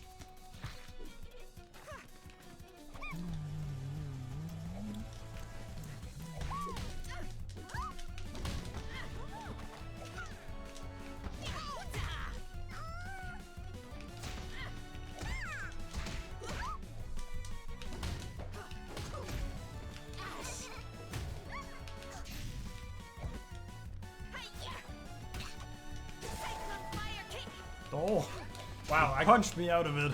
apparently. I think we forgot to do something else. Well What? fought. Oh yeah. Wow. We're just concentrating and playing a game, and people see us. That's really good. Yeah, yeah.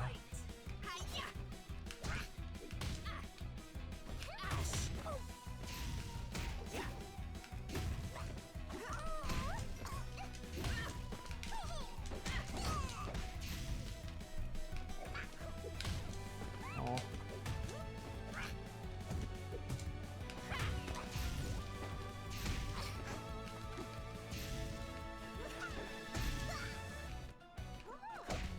Oh.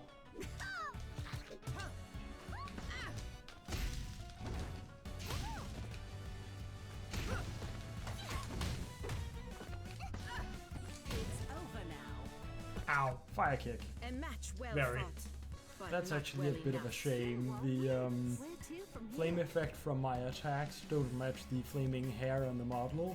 Yeah. That would be a really neat graphical feature. I'm still confused about why SFX didn't work. Oh, it's because it's called SFX list. Yeah, that would make sense.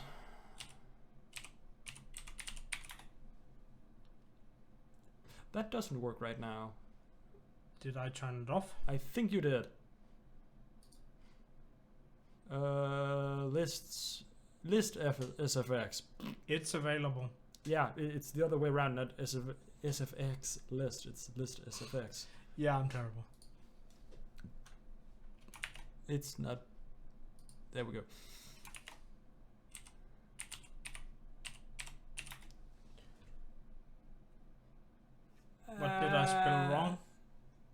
nothing? Well, thank you, Streamlabs. You've broken everything. Why? I am Well, whatever. feeling slightly like it doesn't work now because the sound files are turned off and it's inconsistent with how that works. Yeah. Or maybe because they changed how the SFX works. It's just... Maybe, I don't know. List SFX, yeah. Slash Well, SFX monsters. Either way, ladies and gentlemen, I feel like now is a good time to stop. Yeah, I agree. Because this sort of... everything's broken. It's quite broken. Can I... This isn't working as intended. Was that... You're missing an N. It's command list. Maybe I misspelled it? There we go. That works. Well...